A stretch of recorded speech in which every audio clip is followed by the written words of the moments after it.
Hello. I figured I wouldn't say bye because we were all going to see each other in a minute. So I just dipped.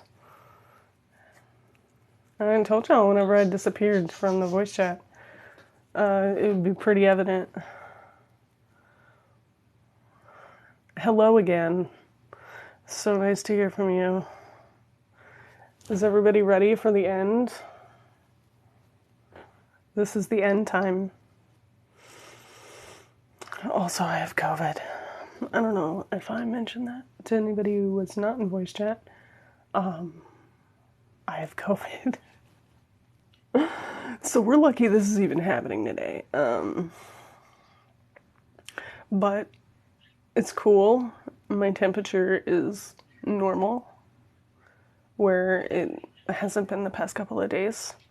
My muscle fatigue is manageable.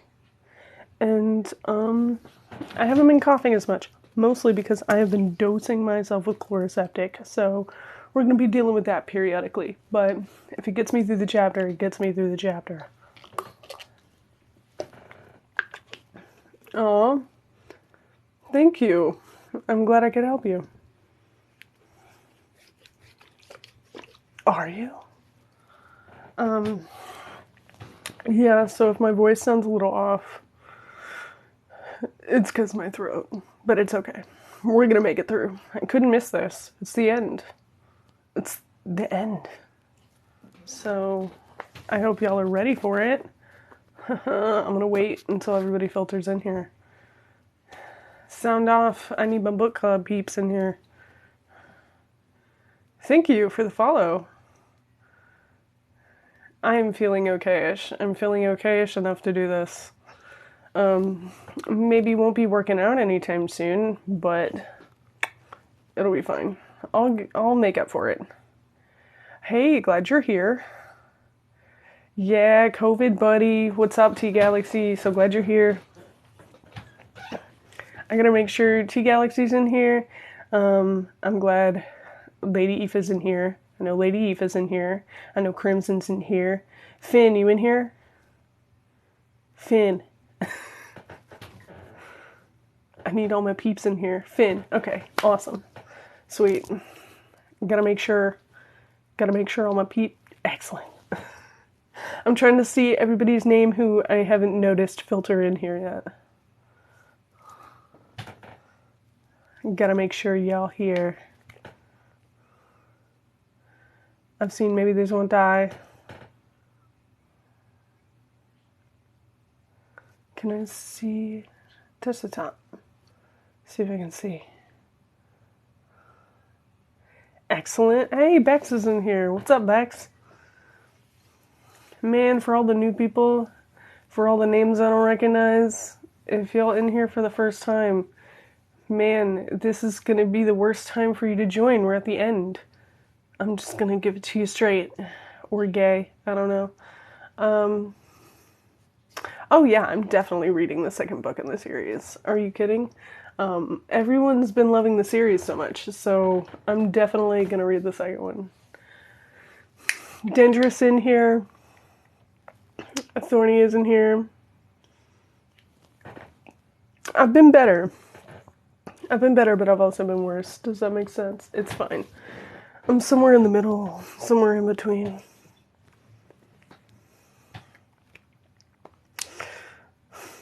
Well, that's concerning because I don't do these lives every day, so. Damn, you missed what? Damn, you missed what? No, what'd you miss? Did I miss something?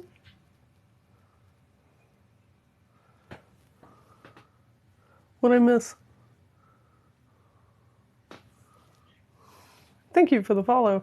Am I hydrated? Well, I do have my coffee and my water over here, so I've been keeping myself very well hydrated over the past couple of days, so I want to get better. I don't like being sick.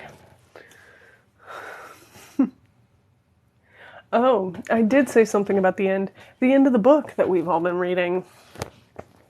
So if you haven't caught it, these are the final 2 chapters of book 1. And I know for a lot of you who've been following along, this is a bittersweet sort of ending. But don't worry, because we're going to have a whole host of more content.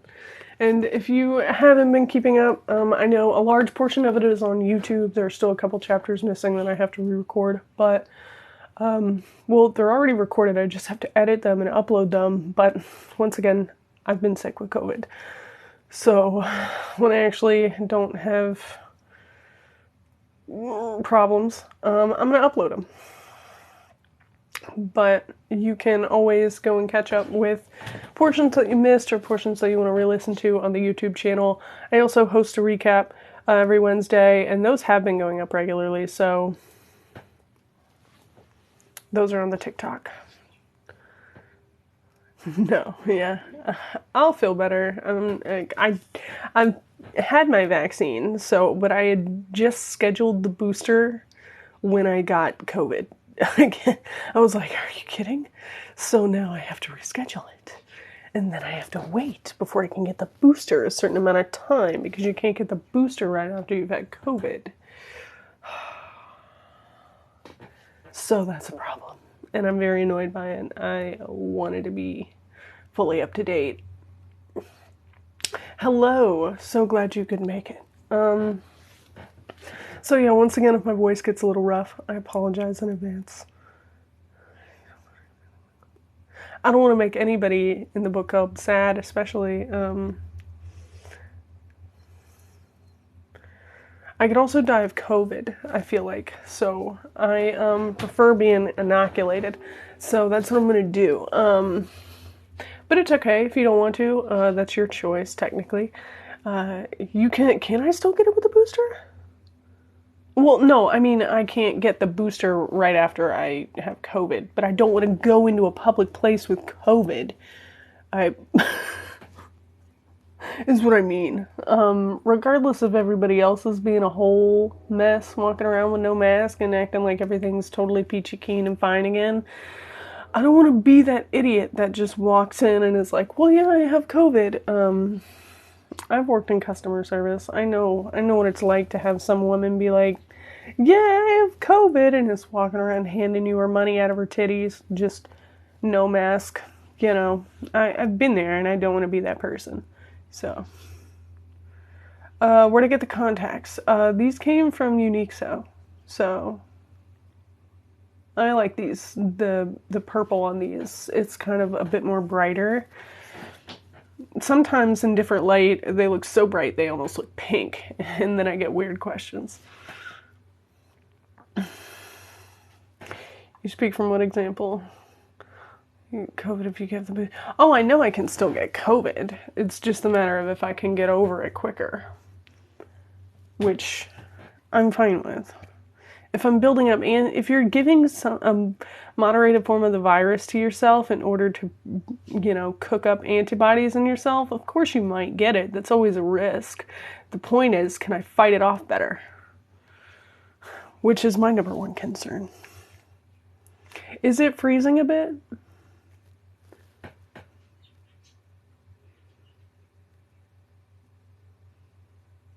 I want to see if my data is on.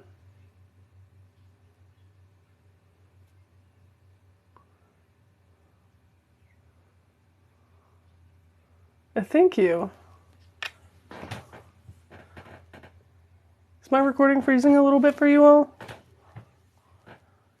Sim for thanks. I'm so glad you're here. Okay, so it's more than one person. I wonder if my data is being weird.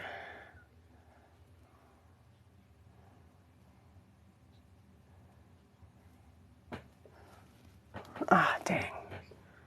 Hopefully it doesn't do it too much.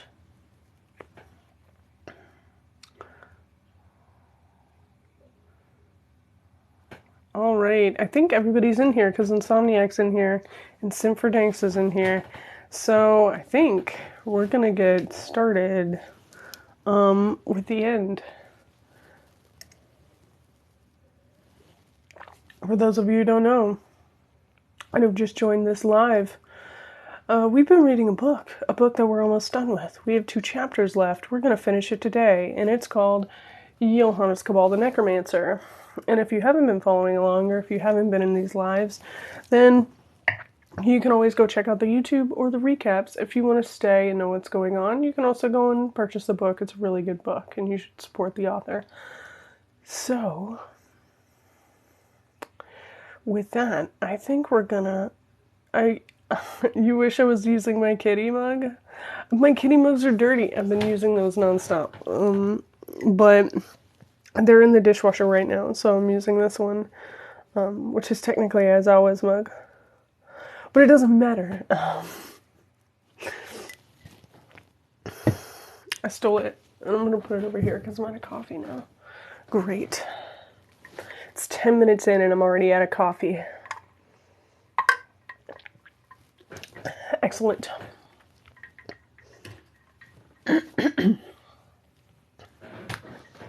Oh, you got a kitty mug.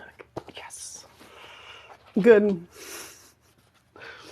If it's the same mug, I'm gonna flip. We can match. Alright. Are you all ready for the end?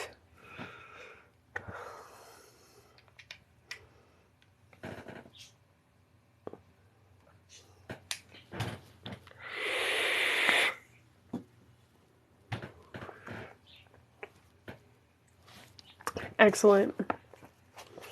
All right. Chapter 15, in which midnight strikes and dawn breaks.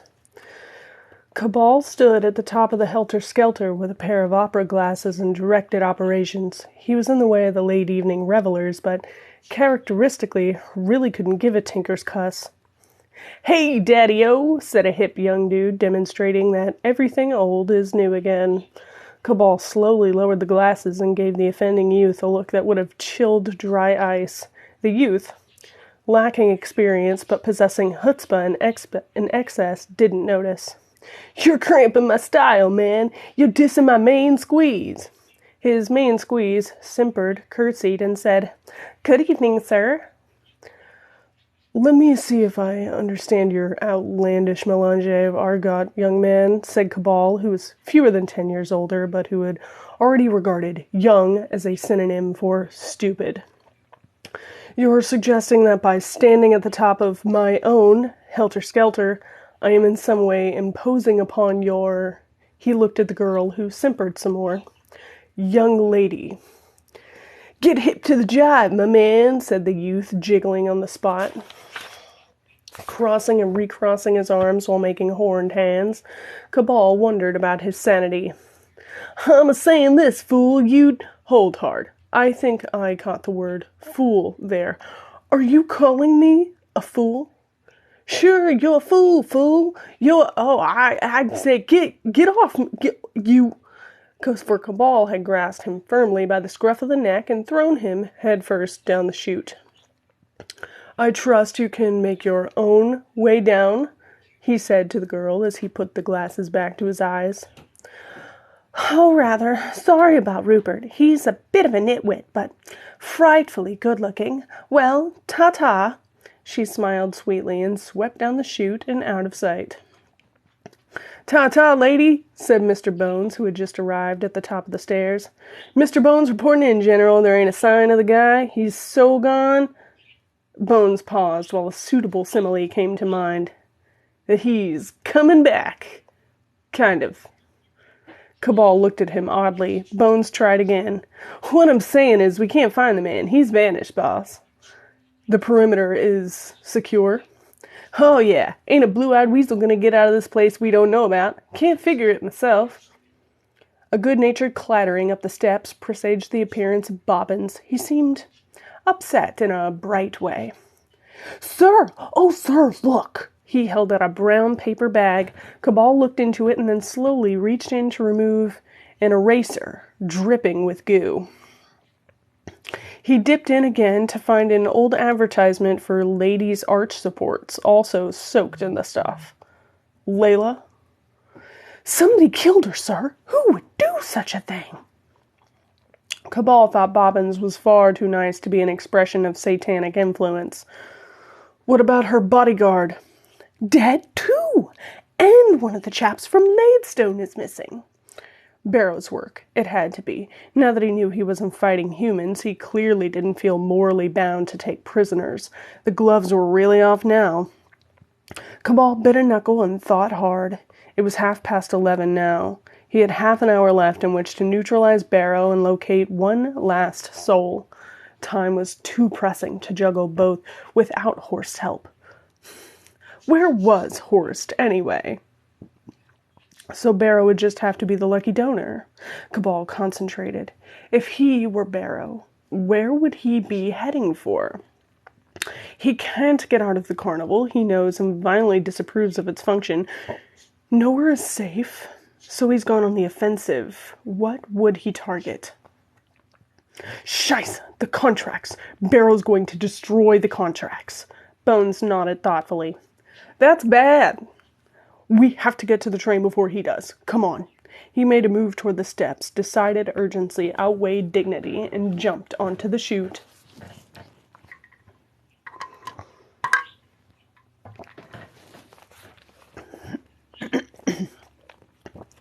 The train was unguarded and unoccupied behind the main body of the carnival grounds, although still within the fences that ran across the track fore and aft. After the trouble with Billy Butler, Cabal had become quite paranoid about the train's security. Barrow spent a couple of minutes locating a crowbar from one of the flat cars and made his way to the office. It was locked with a heavy chain and padlock, but the wood beneath the staples gave way first. Barrow was glad of the never-ending din that floated down from the rides and the shows. It hid the shrieking as the pins tore out. After looking around to check the coast was still clear, he heaved himself up into the cabin. He pulled the door to behind him and looked around. In the gloom, he could just about make out the desk and a large blanket box, the kind of thing his uncle had always told him contained bodies. He doubted even Cabal kept corpses in his office, though, and turned his attention to the desk. All the drawers were unlocked, and none contained anything of interest. The top drawer on the right-hand side, however, refused to budge. He didn't have time for subtlety. He'd just have to jimmy it open. At least, he would if he had the faintest idea what he'd done with the crowbar. He had the blasted thing a second ago. Where might he have... The lights came on suddenly, leaving him blinking and shielding his eyes. Johannes Cabal, who'd taken a moment to put on his blue glass spectacles before turning the light switch, was not at the same disadvantage. If I were in a better mood, I might make some small joke about asking if you have a search warrant, Cabal said. As I'm not, we shall get straight on to the business of what I am to do with you. Barrow blinked the tears from his smarting eyes. Behind Cabal were 3 huge riggers like the ones from the Ferris wheel, and a very thin man. The only other way out of the car was through the windows, and he didn't think they'd stand still while he did that. Even if they did, it was a long way down to the tracks. Cabal picked up Barrow's crowbar from where he belatedly remembered putting it, on an overstuffed armchair. Very subtle, he commented with light sarcasm. I would have expected you to have acquired some lock-picking skills from a friendly thief or similar. Most thieves couldn't pick a lock to save their lives. If they had enough application to learn a skill like that, then they'd have enough to get a job that would certainly pay more than crime. Criminal genius is an oxymoron. The vast majority of criminals get in by smashing their way in. That's why it's called breaking and entering, said Barrow, and hoped Cabal wouldn't know playing for time when he saw it. Really, how disappointing. Another shattered illusion. Still, that's of little concern at the moment. The thing we should be applying ourselves to is the question of your immediate future. What about it? Whether you have one. Would you like to live, Mr. Barrow? We all have to die sometime. Cabal smiled, although there were elements of sneer about it. So I'm told. Let me rephrase my question. Would you like to live past midnight, Mr. Barrow? Why, what happens at midnight? Well, if I don't have your signature on a form, I'll have your brains all over that wall as a consolation. Barrow added this to some of the other facts that he had come up with during the last 30 hours. It all came together beautifully. You have a time limit, don't you? Midnight, and you need me to sign because you have a quota to fulfill. Now it all makes sort of sense, he said. The smile slid off Cabal's face like a wet fish off an umbrella. How do you know that? Who's been talking? Nobody told me, per se. I worked it out. Barrow took a leisurely look at his watch. Less than 15 minutes left. Sorry, Mr. Cabal. No time and motion awards for you. I won't sign. Cabal took a threatening step forward. I don't think you understand the gravity of your situation. I think I understand it entirely. If I sign, you get some sort of great reward and I spend the rest of my days on this earth awaiting damnation. Not really a life at all, is it? If I don't sign, you kill me, I go to whatever awaits me, and you take whatever punishment you have coming. I hope it's something very unpleasant, Mr. Cabal, because I really have no intention of helping you. So you better get on with it. Cabal hefted the crowbar. I've killed before. Good for you, interrupted Barrow. I hope you enjoy bashing my brains out with that, because when midnight comes, mine will be the last life you'll take. I have to weigh my life against making sure that you lose yours, and I think it's worth it. Go ahead, Cabal. Kill me. Cabal looked at him, appalled. This is ridiculous. You're behaving as if I'm just some sort of common murderer. There's nothing common about you. Thank you, snapped Cabal. I'm serious. I deal in death in the same way a doctor deals in disease and injury. I don't want to spread it. I want to defeat it. Necromancer. Yes, yes. I'm a necromancer. Technically a necromancer, but I'm not one of those foolish people who take up residence in cemeteries so that they can raise an army of the dead. Have you seen an army of the dead? They're more expensive than a living one, and far less use. A shambles. They march 10 miles and their legs fall off. Napoleon would have approved. That really is an army that marches on its stomach until it falls out. That's not what I'm interested in. I want to deny death. I want to, well, for want of a better word, cure it. Is that such a bad thing? Can you look me in the eye and tell me that there was never a moment in your life when, given the power, you wouldn't have brought someone back from the dead, not as some sort of ghoul or a monster, but just as they were, warm, living, breathing, laughing? Barrow realized with a shock that Cabal was pleading with him. Can you tell me that there was never a moment when you would have given anything to have woken up and for them still to be there?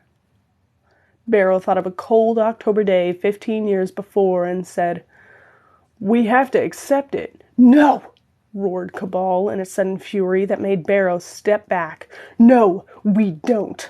I don't. He reached into his jacket and produced a piece of paper, some sort of contract. He shook it at Barrow. Sign this. Sign it, damn you. I am so close to success. So close. He calmed himself to a hoarse whisper, which was more threatening by half. I need your signature, Barrow. You're standing in the way of science. You don't want to go down in history as a Luddite, do you? What went wrong with you, Cabal? What twisted you up like this? Can't you see what you're doing is wrong? He sighed. No, of course you can't. I admit I've made one mistake about you, Cabal. Up until this moment, I thought you were at the very least a bad, bad man. Perhaps even evil. And I was wrong about that. Then you'll sign? Asked Cabal, not understanding Barrow's jest, hoping it meant acquiescence. You're not bad. You're just mad. Cabal's look of hope turned hard. When we spoke today, I had the oddest feeling that we had something in common. I think that somewhere inside you there's a decent man trying to get out, and I even think that all this, his gesture took in the office, the carnival, the contract in Cabal's hands, is the result of you just trying to do the right thing the wrong way. And if I'm right, then I'm not unsympathetic, but I can't let this go on. No, I won't sign your dirty little contract. Do as you will, but you'll have no cooperation from me. Fine, said Cabal, and struck him a glancing blow with the crowbar. He watched without emotion as Barrow folded and fell at his feet. He sighed and started to accept what he'd known ever since the sun went down and things had gone from bad to worse. That, at the last, he'd failed. "What do you want us to do with him, Gov?" asked Holby, pointing at Barrow. "I don't know," said Cabal. "Does it matter? Just throw him in the furnace or something." He went to the door and climbed down, deep in thought. Perhaps he could collar the first person who passed them, check their ticket number, discover they'd won the end of the season big prize draw, and award them the entire year's takings. Of course, there was a bit of paperwork they'd have to fill in first. It wasn't a bad scheme, now that he thought of it. Desperate, but practical, like so much of the rest of his life. He'd hardly set foot on the ground when somebody was asking, "Excuse me, I wonder if you could help?" "Certainly, but first, may I check your ticket?" he started as he dusted himself off and turned. "You may already have won the end of the season, big..." The words died in his throat. "Have you seen my father?" said Leonie Barrow. Sure. I think I saw him back at the carnival somewhere. He's round and about." Cabal gently took her arm and started to steer her away from the train. Dolby's bellow made them both turn.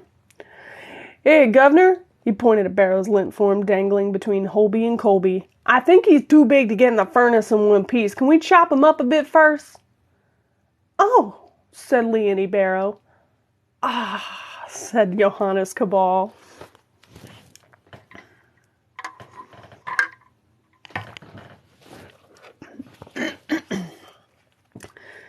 They sat at Cabal's desk, Cabal behind it, Barrow, wet from the dousing he'd taken to bring him around, a thin line of blood running from his head wound, mixing with the water, opposite, and Leonie at Cabal's right. On the desk lay the contract and a pen. Cabal watched, but did not interfere as Leonie's hand found her father's. "Are you all right?" she whispered, as if Cabal and Mr. Bones, who stood behind the little group, wouldn't be able to hear. "What did he do to you?" "It's only a scratch," said Barrow, gesturing but being careful not to touch the wound. "I was expecting far worse." "You're not out of the woods yet, Mr. Barrow," said Cabal, hating the way it made him sound like a music hall villain.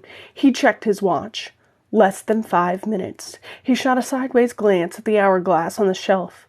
The top globe seemed to be empty, but grains still fell and sparkled. It was now or never, all or nothing. "I still have a contract that needs signing, and I'm under some time pressure here, so if we could cut along, I'd be very grateful." "What are you doing here?" said Barrow to Leonie, ignoring him entirely. "Well, what was I supposed to think when you left the ticket in my room? I thought you'd had second thoughts." "I burnt that ticket. There was absolutely no way that I wanted you here. I'd do anything if you weren't." "Ah," said Cabal, butting in. "I can help you there. Safe passage home for the pair of you." He tapped the parchment. "Just sign." Barrow looked tiredly at him. "Go to hell, Cabal." "That," replied Cabal, with a very tight rein on his temper, "is rather what I'm trying to avoid. But if I go, rest assured that you're going to your just rewards, too." "And my daughter? What about her?" Cabal looked at Leonie. She'd been well named. Her mane of hair was as yellow and rich as a lioness's, and her face, although pinched with tiredness and worry, showed a certain determination and will that he found affecting. The precious, irreplaceable seconds drew out. 2 minutes left. Abruptly, Cabal reached down beside his chair, opened the Gladstone bag that lay there, and drew out his handgun. "I'm afraid the time for subtlety has long since gone, Mr. Barrow." He leveled the revolver at Barrow. "Sign or die," Leonie gasped. Cabal ignored her. Barrow actually yawned. We've been through this once already, and my answer hasn't changed.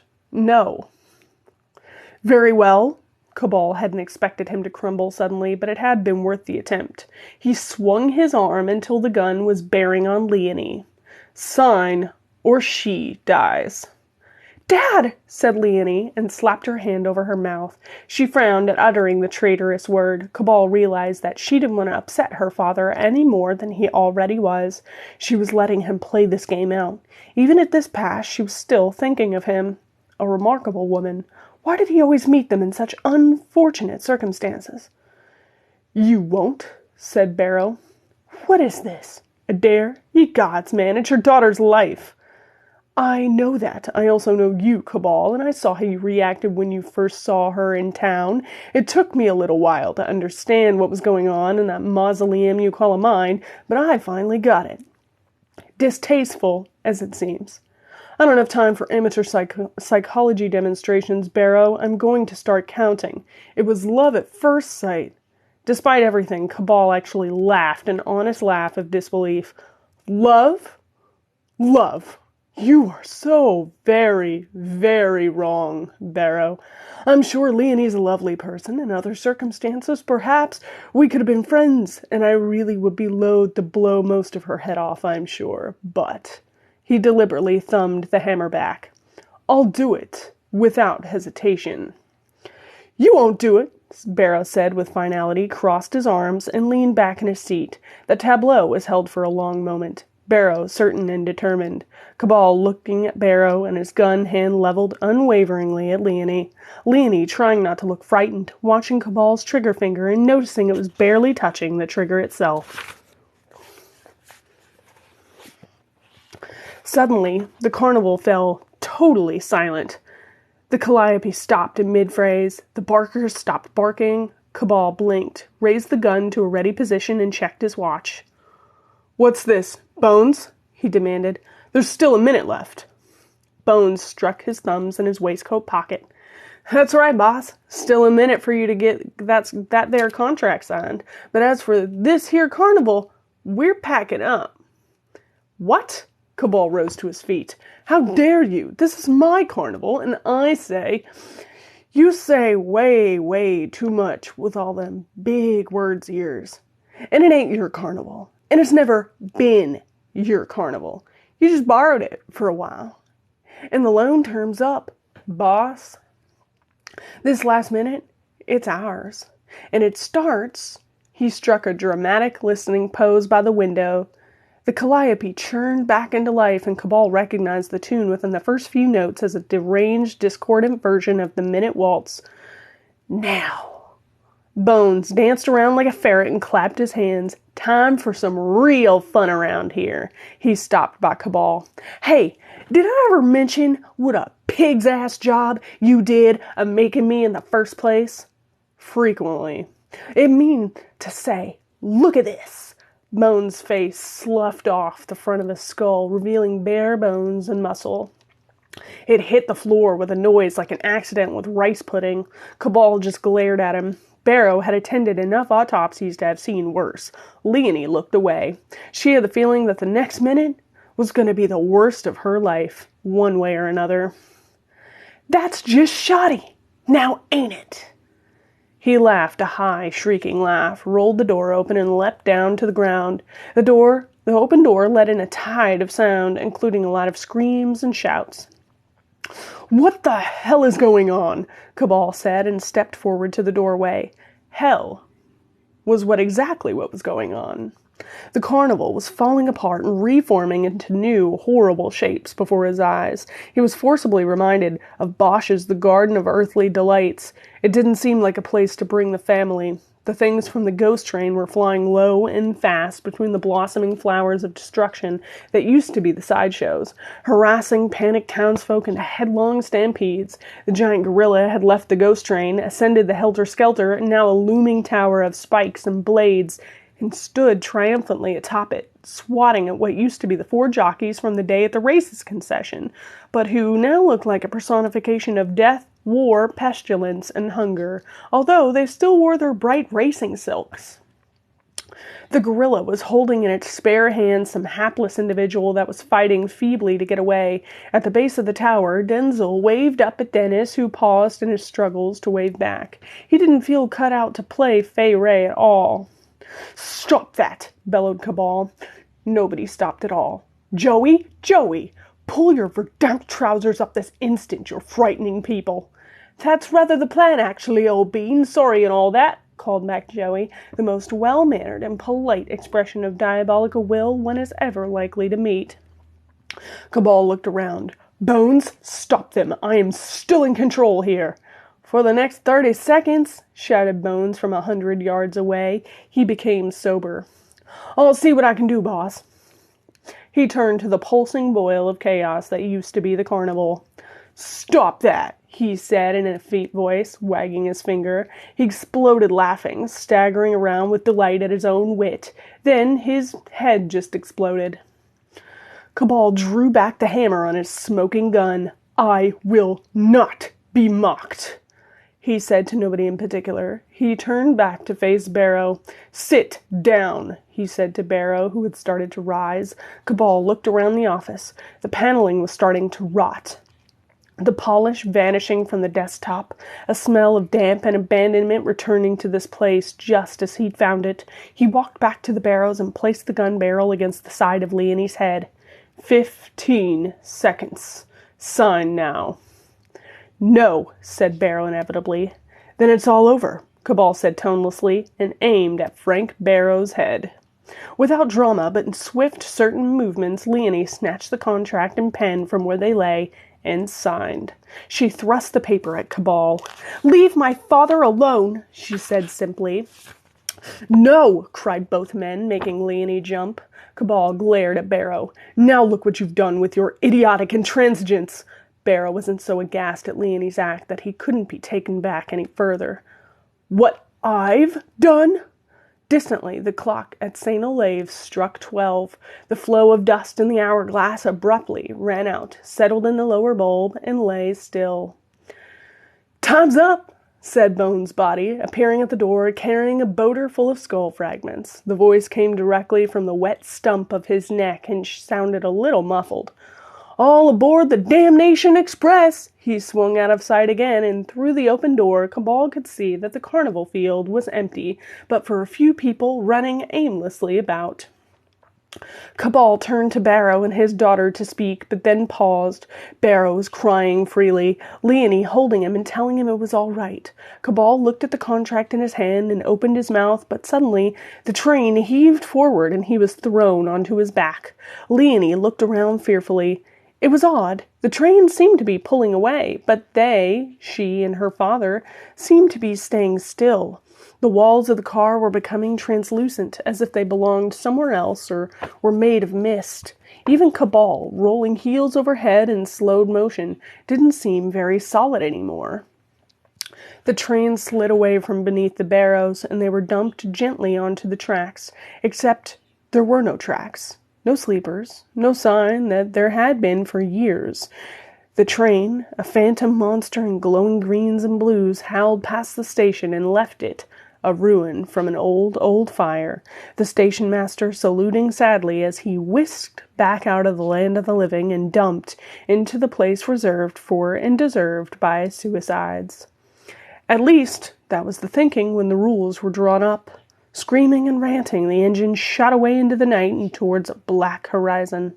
Leonie even had the impression, just before it vanished from sight, that it had lifted from the ground altogether and was traveling into the midnight sky like a great luminous eel from the ocean depths.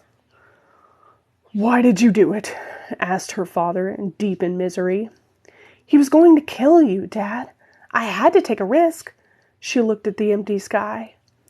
"A calculated risk."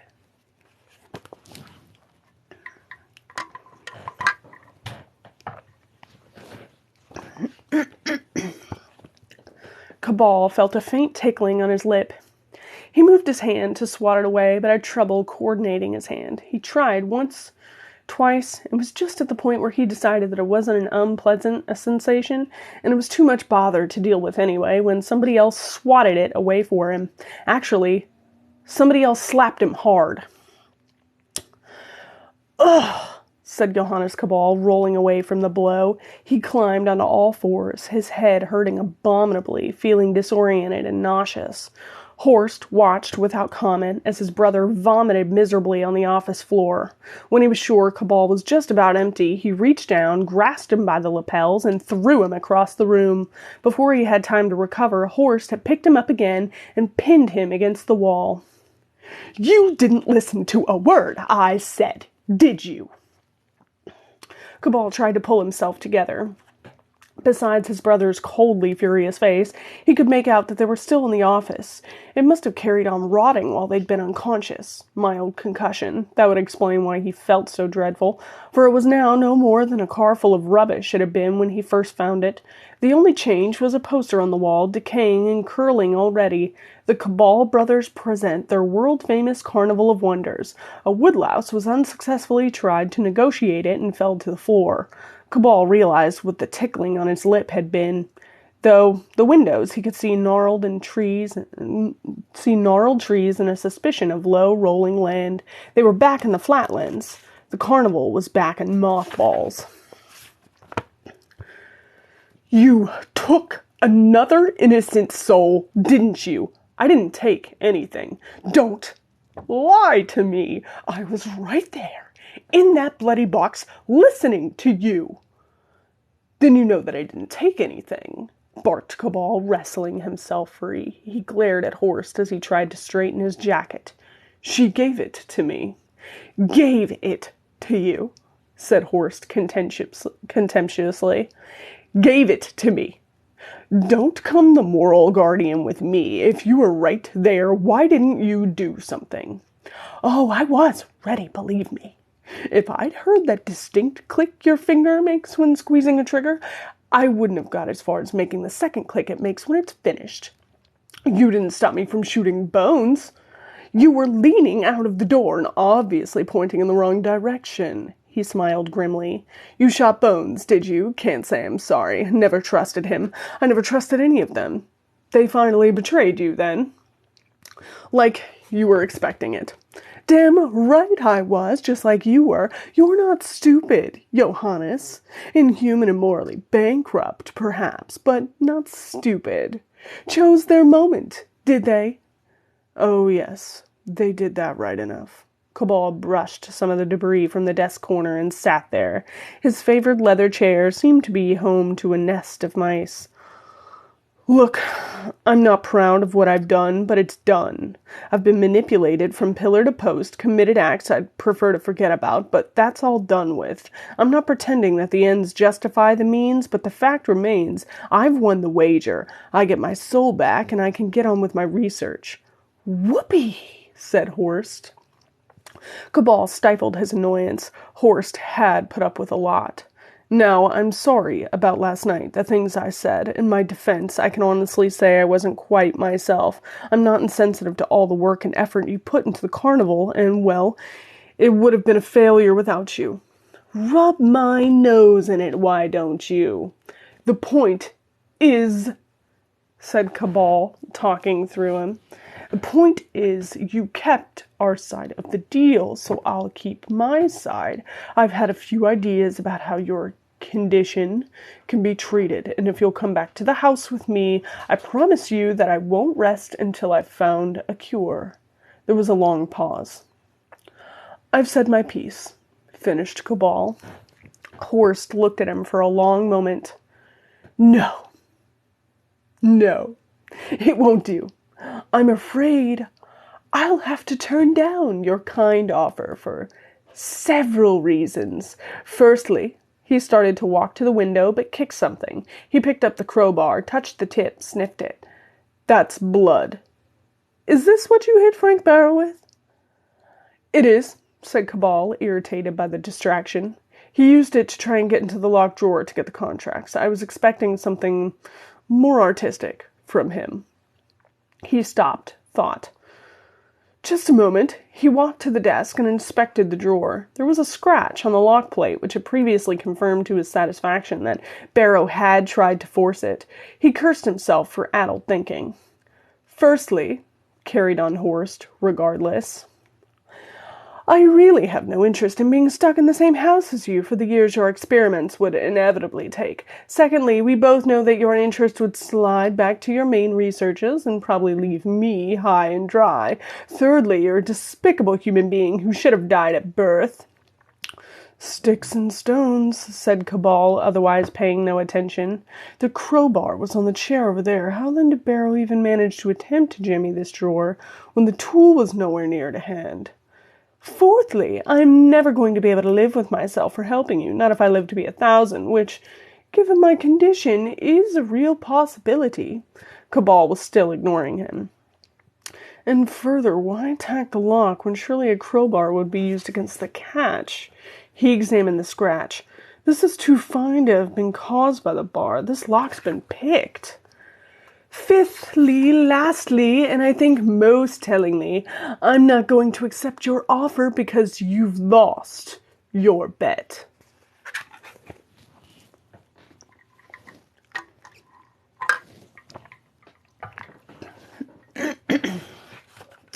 Cabal looked up at him with dawning horror as Horst reached into his waistcoat pocket and produced a couple of shining lockpicks.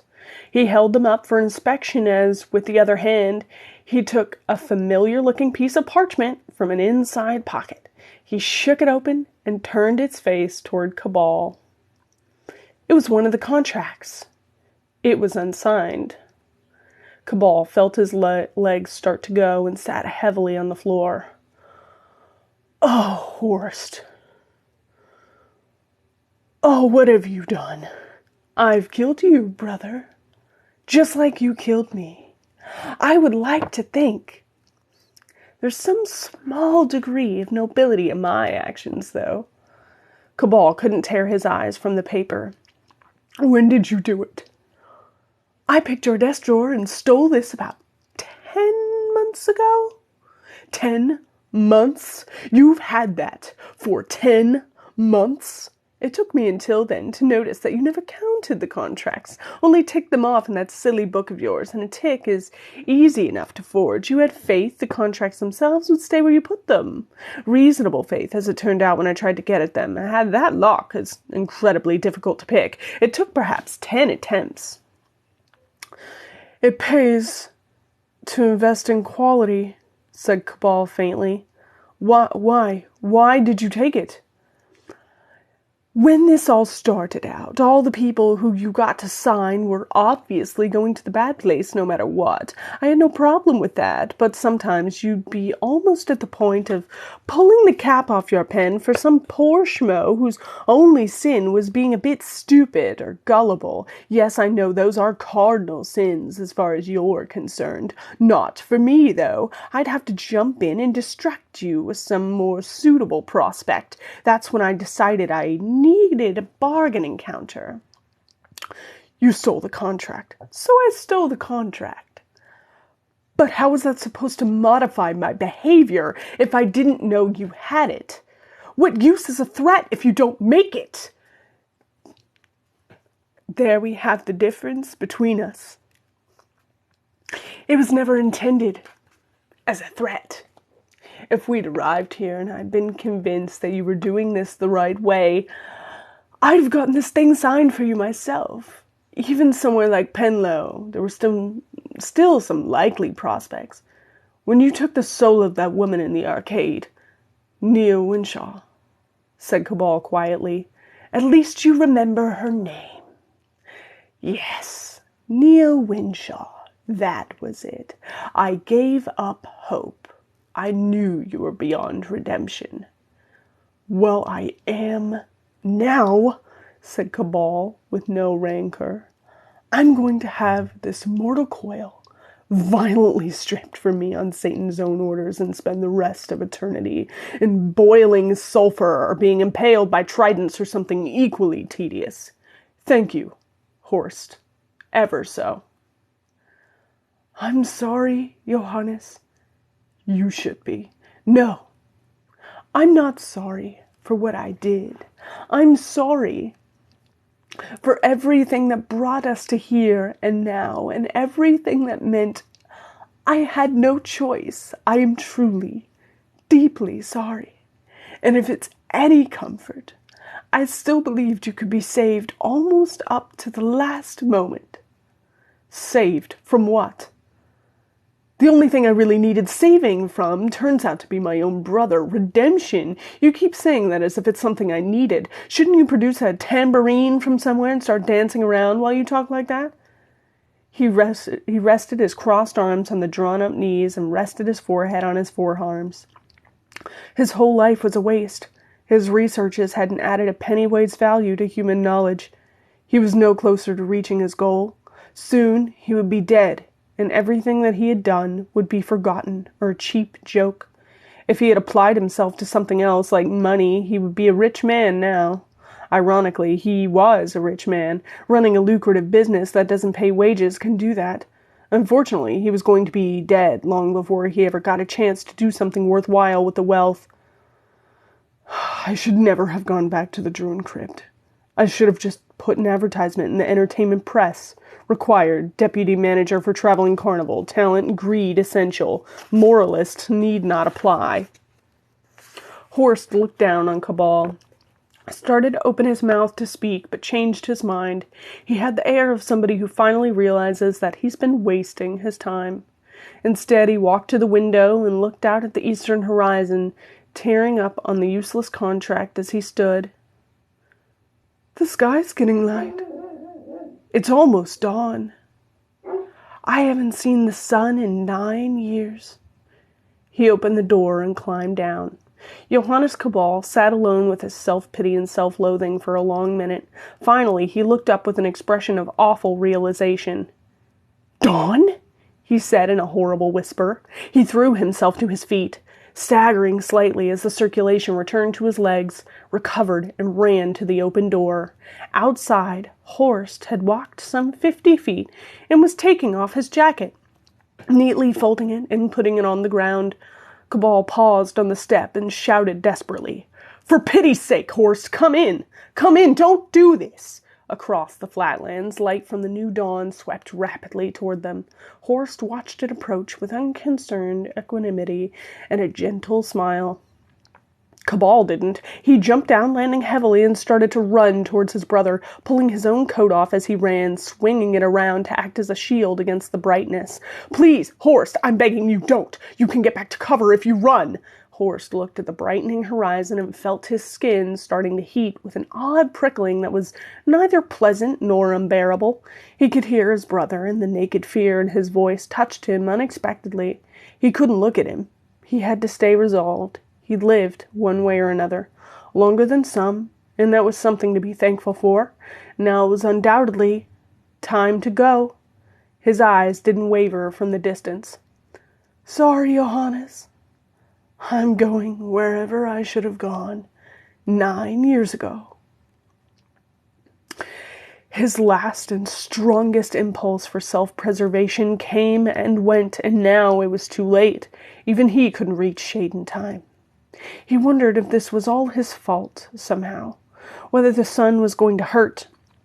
Hoped that he'd done the right things. Knew that these were his last thoughts and that they meant nothing.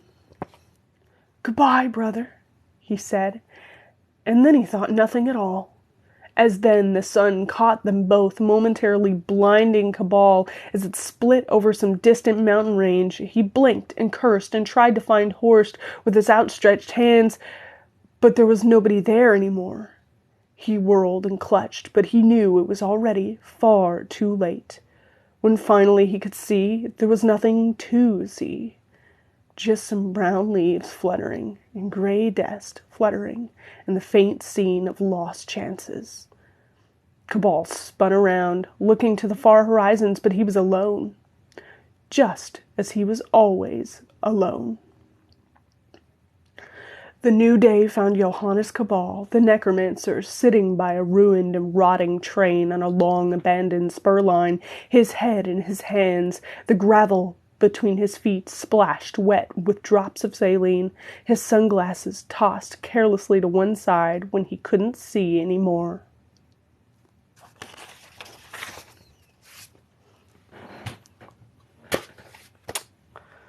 So everybody who liked Horst, and Horst is your favorite character, how you doing? You feeling okay? You feeling good about the way that went? Me too. Horst is my favorite. Yeah. Not good. What a novel feeling you all have. You're welcome. I knew it would hit you guys. The people who hadn't read it before, who didn't read ahead.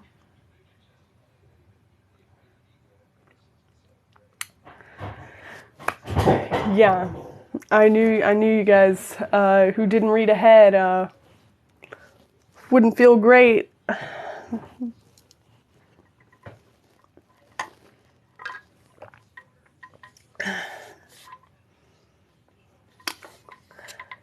Yeah.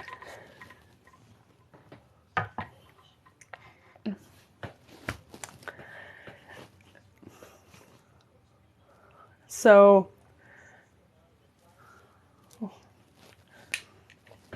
I don't think anybody feels good after chapter 15. Every person I've ever managed to get to read this book right after chapter 15 was like, why? I can't believe you've done this. I was like, I didn't do anything. I didn't write it.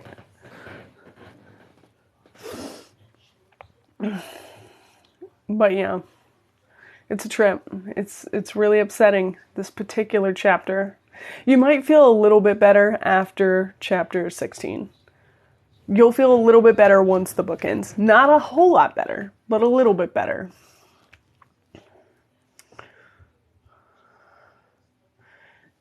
This didn't hit me as hard as Attack on Titan did. Alright, see? It's not, if you're used to hurting yourself, it's not terrible. Yeah. You threw the book at your couch. Yeah, when I first read it, I was really upset too. I was like, are you fucking kidding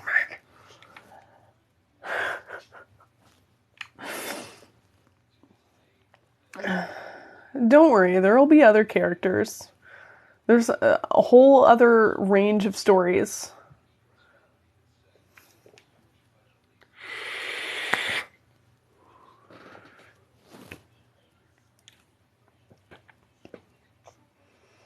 Good stuff. Good soup. Yeah, Horst is my favorite. So this hit me really hard the first time I read it. And I was like, no, it's gotta be wrong. He's gonna come back. And then I got to the end of the book and he hadn't come back. And I was upset. But don't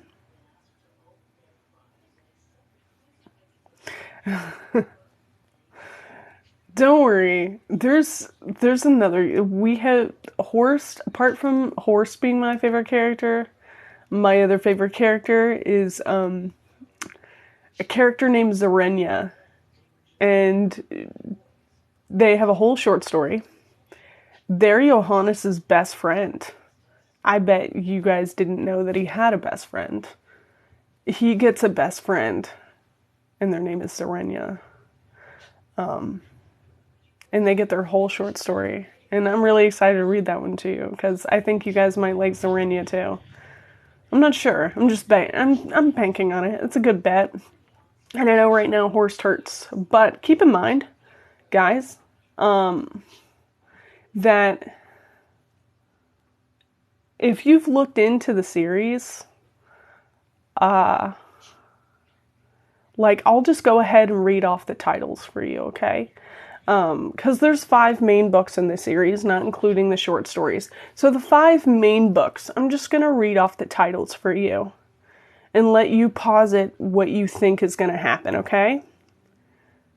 First one, because you could easily Google just the titles and order the series and know. But just in case you haven't done that, I'm going to go ahead and read off the titles of the rest of the books. 1 is Johannes Cabal the Necromancer, the one we just finished.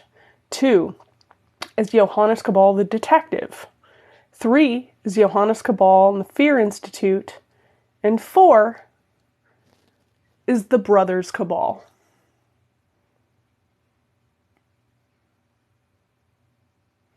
And 5 is the fall of House Cabal. So, I don't want to get your hopes up, but the title of book 4 kind of has Horst in it. The brothers Cabal. They don't have another brother. I'm going to go ahead and spoil that for you. There's not a third brother floating around. It's just the 2. So don't be too upset.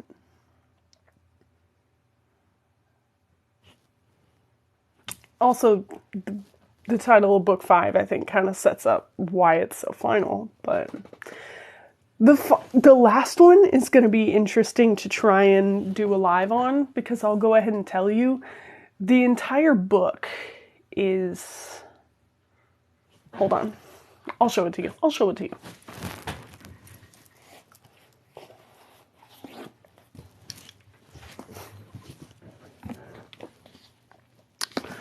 Oh, that wasn't the wrong... Hold on. I'm going to get this book. It's like this thick. 5 chapters. It's 5 chapters. It's 5 chapters. Each chapter is like 100 pages. They just split it into 5. Into the different perspective of the 5 characters that are in that book. So it's only a total of 5 chapters. So we're either going to crop those chapters in half, or we're going to have a really long live each time. So I don't know how we're going to do book 5 yet, but I figured we cross that bridge when we get to it. We haven't even started book 2, so we're going to be fine. Oh God, chicken. 12-hour lives, let's go. Yeah. So that'll be fun. But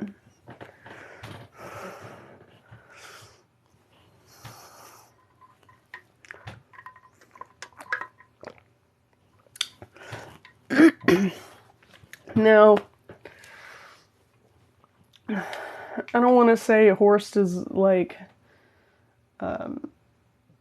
gonna come like back like next book or anything, or get your hopes up on the Horst content. But he does make an appearance.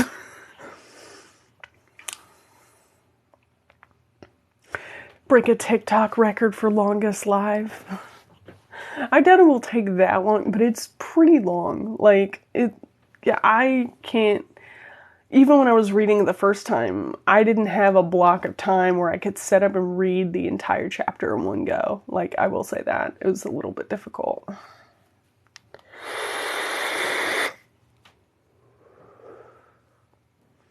But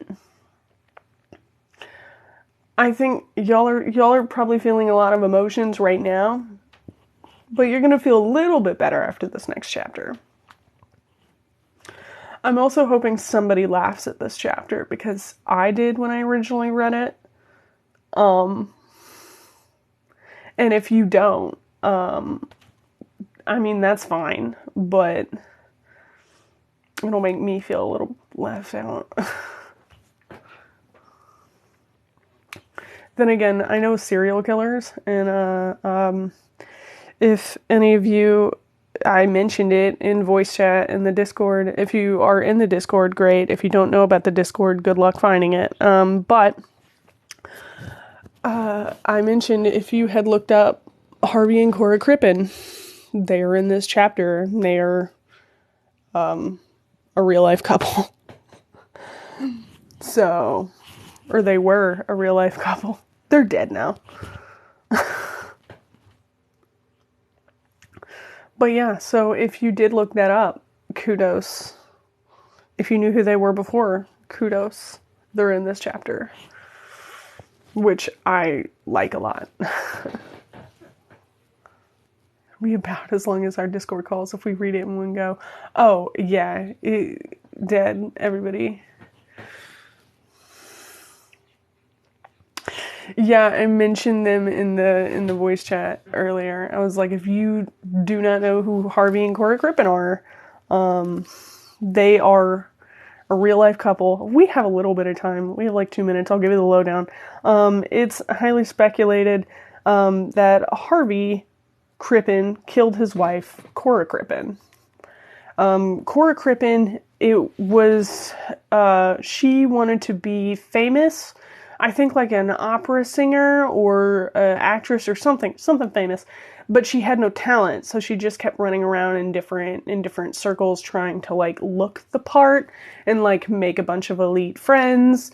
And she was out all night and, you know, schmoozing people at bars and stuff, and she slept around a lot because she thought it would help her career. And her husband didn't know, and he had supported her for so long that by the time he found out about her indiscretions, and he started sleeping with his secretary, I don't know, his assistant, and he decided to kill her. And then him and his mistress, I guess, he had his mistress dress up as a little boy and join him on a ship, and they tried to escape. And he ended up getting caught and executed. So there we go. There's the short version. Now you know. And they make an appearance in this chapter. And that's a real true crime case. You can always look that up. They're not fake.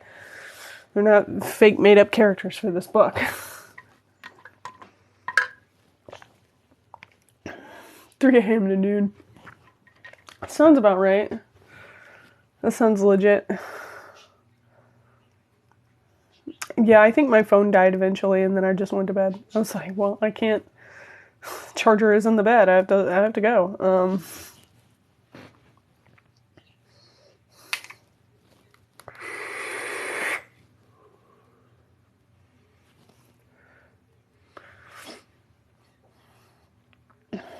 But yeah, I thought you guys might feel a little down once we got to this chapter. The minute everybody started saying their favorite character was Horst, I was like, oh no. They're gonna be so upset. I was legit wondering if half of you were gonna bail. Like you were like, I can't do this anymore, and just leave. I would...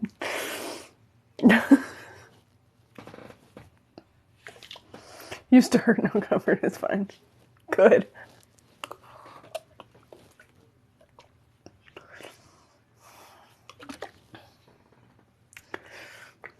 You were thinking about it? Oh, damn. I fucking knew I'd lose a couple of you. Did I eat today? Yes, I ate a bunch of protein. Because I have COVID and I need a bunch of protein to keep not have a whole lot of muscle fatigue. So I ate a bunch of eggs. I just made a bunch of eggs. No worse than AO3 angst. Okay, you say that. Oh, never mind. All right, are we ready for the final chapter?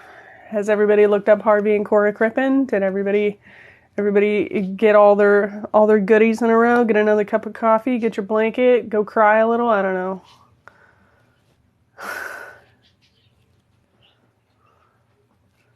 We ready to go? Sound off.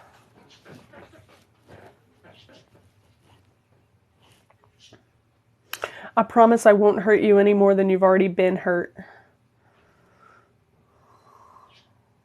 Let's go. All right. 2. All right, 2.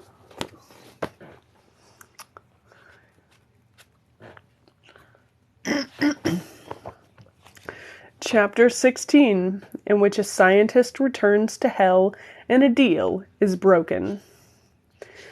Mad Dan Clancy carefully considered his next answer. As an outlaw of the Old West, he had never really considered what awaited him after death. He had been far too busy rooting and tooting at the same time. Coming off second best in a gunfight, however, he had been flung into the abyss and confronted with eternity, limbo, and a fistful of printed foolscap sheets in rapid succession. Of the 3, the last terrified him the most. The question, Form UNCH-14-K, Section 45, number 215, was headed with a warning. This form will be invalidated by any metachronism whatsoever. Clancy didn't have the faintest idea in, or just outside, hell what a metachronism might be, and that frightened him. He'd had 76 earlier stabs at filling in UNCH-14-K rejected, but was never told why. Trubshaw hated Trubshaw, loathed Trubshaw, had said, "We ain't got the hands to mark every one of them up with the mistakes. This ain't a schoolhouse, boy. If you want to get through this here door, you better just get a mite more careful, you hear?" And then he would cackle and slam the little window and the door shut. Clancy made an almost physical effort to shut Trubshaw out of his mind and concentrated on the question. Halfway through answering it, he distinctly put an extra stroke on an F. All responses must be made in block capitals, except where otherwise noted, and turned four feather falls into four feather eals. He stopped and stared at the mistake, trying to erase the errant stroke with sheer willpower. No good. He tried artfully reforming letters to make it look a little closer to the correct answer, but just ended up with balls. It was hopeless. There was nothing for it but to queue for 3 months, again, to get a requisition form, to get a new copy of this form. A shadow fell across him, and before he had a chance to turn, something fell onto the parched ground between his crossed legs. He reached down, and what he found amazed and astonished him. It was the Holy of Holies, the thing he'd wished for almost as long as he'd been in that godforsaken place, an eraser. "It's a little greasy, but that should rub off," said the shadow. It had a faint German accent. "Enjoy."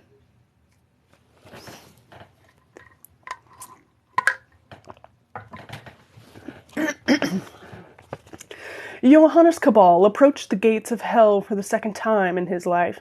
Nothing much had changed here, except the introduction of a melamine notice over the porter's door reading, "Queue here." Cabal headed straight for it. At the door, the procession of transient pre-damnees was in temporary hiatus, thanks to a pitched argument that had broken out between Holly Harvey Crippen and Kunigunde Makamotsky, a.k.a. Bella Elmore, a.k.a. Cora Crippen. "Why am I here?" she wailed theatrically. "He's the one who murdered me and cut me up." "Cora, please listen," said Crippen for what was clearly not the first time. "I didn't murder you. It was manslaughter. An accident."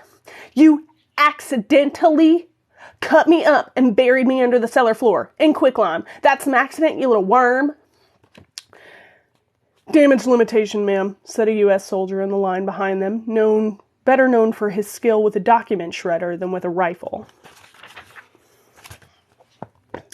"But I'm the victim," she screamed. "What am I doing here? Why am I here? Why?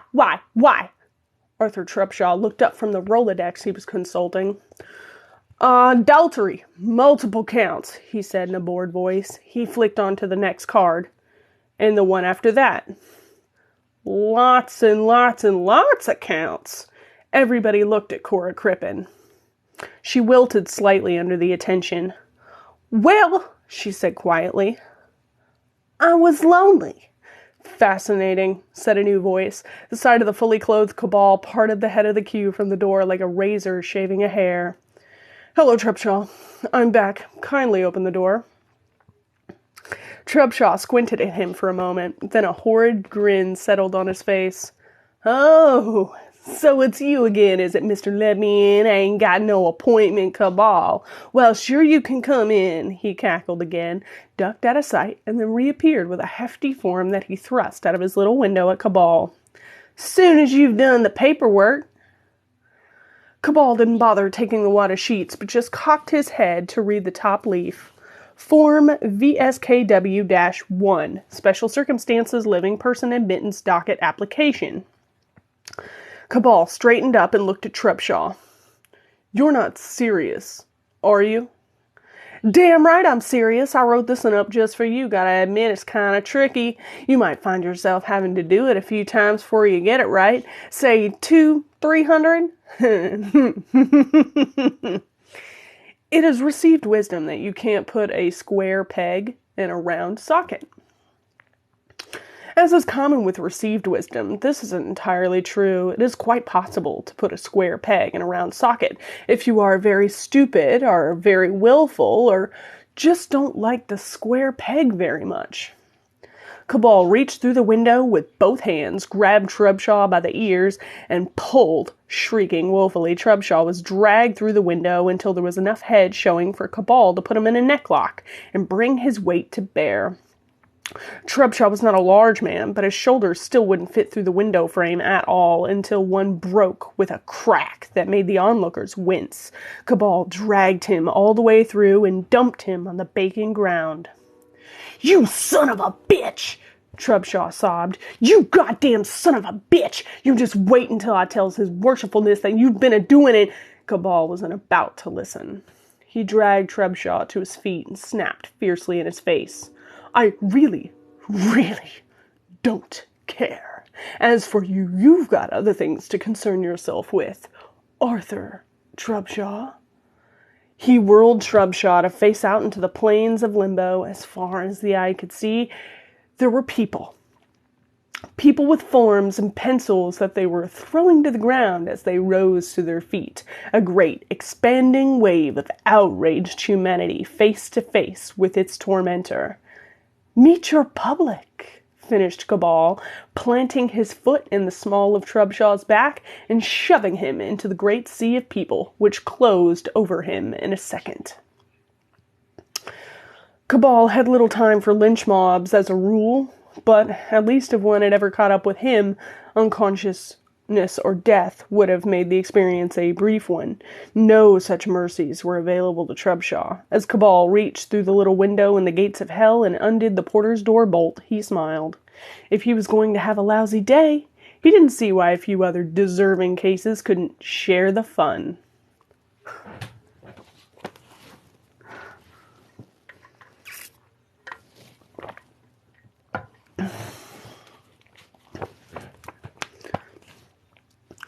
When General Rataslabath, General of the Infernal Hordes, received word of an invasion of hell and some sort of riot on the plains of Limbo, he checked his pocket diary against what had happened a year ago, tutted, and said that he'd deal with it.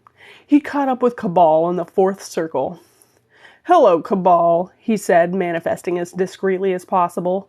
"Back again, I see." "You worked that out all by yourself? I can see why you became a general, Slabath." "Sarcasm ill behooves you," replied Slabath archly as he made a mental note to look up behoove later. Cabal gave him a look that made him wish he'd looked it up beforehand. "I'm not interested in your ideas for my personal development. I'm here to see Satan, as you well know. Now step aside." He looked at Slabath's distinct lack of legs. "Or do whatever it is that you do to get aside. I have an appointment." "Very well, but first, purely as a matter of interest, did you get all the souls? All 100? "Hardly your business. So you didn't." Cabal looked at him evenly, then reached into his ubiquitous Gladstone bag and produced the box of contracts. "Every contract in here is signed," he said, carefully sticking to the truth and partial truth, and some stuff as well as the truth before replacing the box. "Oh," said Slabath, the crest of his Grecian helmet falling. "I was sure you were going to fail. Rats." "Your concern is noted. That Billy Butler stunt was a nuisance, I admit." "All's fair in love and war, though. No hard feelings, eh?" said Slabath banteringly, and obviously not caring one way or another what Cabal's feelings were on the matter. "I wasn't aware that we were at war, and I'm sure there's no love lost. Still, that's very decent of you." "Is it?" said Slabath, dismayed. "Oh, yes. No hard feelings." They looked at each other for a long moment. Finally, Cabal said, "I'll be on my way." General Rataslabath watched Johannes Cabal disappear around the corner of the tunnel and stroked his bone chin with one claw thoughtfully.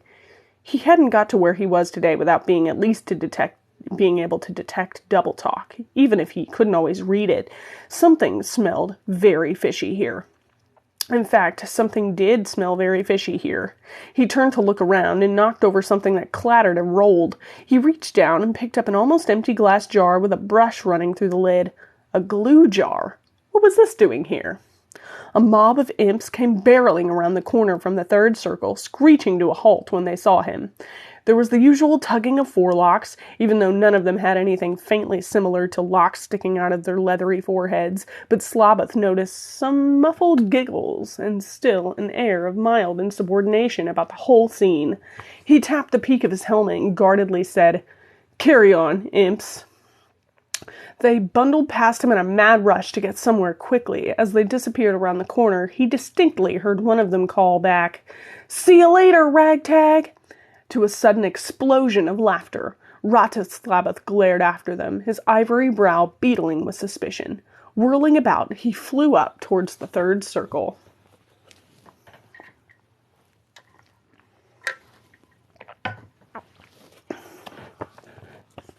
Some minutes later, Cabal barely prevented himself from stepping in some hideous slimy leavings, no doubt the spore of some bone-chilling nameless creature of the abyss, like the thingy or the whatnot.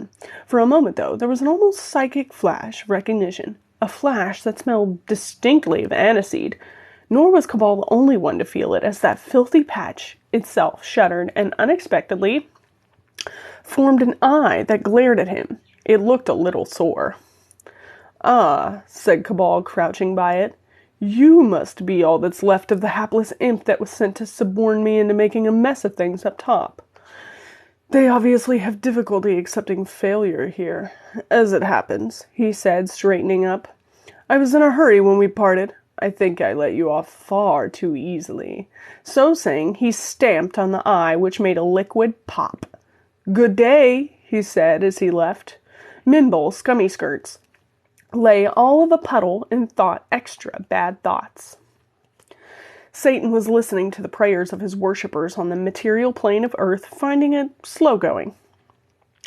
Voices floated from a glowing point in the sulphurous air, while one of the satanic secretaries fluttered about on leathered wings and made exhaustive notes in shorthand. "Oh, Lord Satan, grant me mine most devoutly desired boons, and I want a car, and I want lots of chicks, and I want just the Philosopher's Stone. I mean, that's not too much to ask. To allow me to do better, do thy bidding. All dead, all dead. They'll learn not to laugh at me." "Anything at all interesting today, Betty?" The secretary floated down to his shoulder and checked her notepad. "Not really. Oh, there's somebody beseeching you for aid in their hour of need, etc., etc. How could you forsake him after he did your bidding? Blah, blah, blah, yakety-smackety." Satan scratched the back of his neck. "And did he do my bidding, as a matter of interest?" "No. He played a record backwards and thought he heard you talking to him." "Heavy metal? Spanish eyes?" Satan nodded thoughtfully. "No. If it had been the girl from Impanema, he might have had a case. The hour of need. This, what is that exactly?" "Sacrificed a maiden aunt to your greater glory, now he's going to be executed?" "And so he ought. What do I want a maiden aunt for? I wish people would think these things through." "No action, then?" "No action. And when he turns up, I want him told that he's been very silly. And stick him in with a faithless priest. That'll take the wind out of his sails." Betty made a note and checked the list of appointments. "Oh, and you're due to meet with a Mr. Johannes Cabal." "Ah, yes, I've been looking forward to this. When does he arrive?" "Now," said a familiar voice near his feet. Satan cocked an eyebrow at Betty, who shrugged. He leaned forward to look past his knees. Johannes Cabal stood by the lake of fire, polishing his dark glasses. "On time, as always," Satan said, and smiled unconvincingly. Cabal said nothing until he'd finished removing the last streaks from the lenses, checked them by the infernal light, and put them back on. "I suffered interference in the commission of my part of the wager," he said soberly. "Thus, the wager is null and void." "Oh, it's lovely to see you, too," replied Satan, stifling a stagey yawn. "As to the wager, it is no such thing. There was nothing in the rules that said I couldn't make things more interesting if I saw fit. I saw fit. Don't be fatuous, replied Cabal. There were no rules per se in the first place. Then you have nothing to complain about. Fine, then I claim the period of 1 year to be a Plutonian year. I beg your pardon? A Plutonian year? That's 249 terrestrial years, approximately. He crossed his arms. You don't have a monopoly on facetious interpretations. Am I to understand that you're looking for time extension? A splendidly smug and supercilious smile slid onto Satan's face. That you failed to get the 100 souls? I must admit that I'm a little surprised. I was given to understand that you succeeded with 15 seconds to spare. There was a clerical error. I only had 99. Oh, what a shame, said Satan, fluttering his eyelashes. So I get 99 souls, and I get to kill you too. Oh, frabjous day. Kalukale, he chortled in unctuous joy. My cup runneth over. Your cup does nothing of the sort. It's one or the other. Cabal reached down to open the bag that lay at his feet. He removed the contract box. Even by the most lax interpretation of the rules, it was a case of either or. Either I get 100 souls for you, or you kill me. There's no mention of any other number. If you want the contents of this box, he waved it demonstratively, then we scrap the previous wager and start afresh. Otherwise, their ownership dies with me and the donors get their souls back. But your soul would still belong to me, Johannes, said Satan slowly. And eternity is a long time. I respond badly to threats, said Cabal without hesitation, and made to throw the box into the lake of lava. Wait! Barked Satan. Cabal paused. Wait! He repeated in a more even tone. He smiled ingratiatingly, a smile that said, let us just skip over this unpleasantness, for we are both reasonable men, at least figuratively. His nostrils also flared as he drew in the delicious scent of innocence. 97 of the souls were worthless, spiritual slag, hopeless cases whose names had never appeared in the celestial ledger more than very lightly penciled. But those last two, the Winshaw and Barrow women, they were sweet. Nia Winshaw had acted out of character and had required a degree of temptation to sin so grievously. Still, she had willingly damned herself to save her child's life. That was piquant. Now, as for Leonie Barrow, absolutely a good person and apparently incapable of committing an even slightly naughty act, well, words failed him, although he could probably have made some grunting noises that put his feelings over adequately, and her soul was all his. At least it would be if he could just get it away from Cabal. Of course, Nia and Leonie would only be his little playmates until Judgment Day, but his mouth watered at the thought of all the fun he could have in the meantime. He suffered from the unusual problem of the dissolute Epicurean, a jaded palate, and new thrills were rare around here. Besides, if he played one more hand of cribbage, he'd scream. The dramatic entrance of General Ratislabath had hurtled through the cavern roof and plunged into the lava, shattering Satan's considerations. The molten rock had only a moment to close over his head before it exploded back, and Slabath erupted upwards in a towering column of limbs, angles, and volcanic fury. Lava dripped from his empty eye sockets, and there was a terrifying scream of primordial rage that battered at the limits of perception. He swept across the surface of the lake and came to a halt, standing over Cabal. "You little bastard!" he roared. Satan settled back in his throne. "You seem distressed, General. Would you like to talk about it?" Without looking away from Cabal, who seemed only to be concerned by the tiny drops of red-hot rock that rained from Slabath's body and was otherwise not worried, the furious general growled, "This human has been posting notices in the first 3 rings of hell." "Oh," said Satan, passingly interested while he thought through the whole soul situation. "And what did they say?" For the first time, Ratislabath seemed to falter. Indeed, he seemed embarrassed. They're personal." Satan looked at Betty, who shot off into the air. Brief moments later, she returned with a small poster. Satan took it and read, Be it known in these precincts of hell that the archdemon Ratislabath, general of the infernal hordes, would henceforth like to be known by his previously preferred nomenclature, to wit, ragtag slyboots, despoiler of milk and tangler of shoelaces, interferer of light musical programs upon the wireless, and propagator of unsolicited post. Satan frowned. I was listening to a performance of Paganini, one of my favorites, as it happens, the other day on the light program, and there was this dreadful hissing and popping all the way through it. That was your doing, was it? No, said Slabath, mortified. It's a lie. That poster has nothing to do with me. This mortal, he pointed at Cabal, who tutted infuriatingly at such matters, made it all up. But you were called Ragtag Slyboots, I'm sure. Well, yes, that bit's true, but I left that behind ages ago. Radio hadn't even been invented then. It's all lies. Oh, said Satan, that's a bit embarrassing. I'm supposed to be the father of lies. Fancy not spotting my own kids.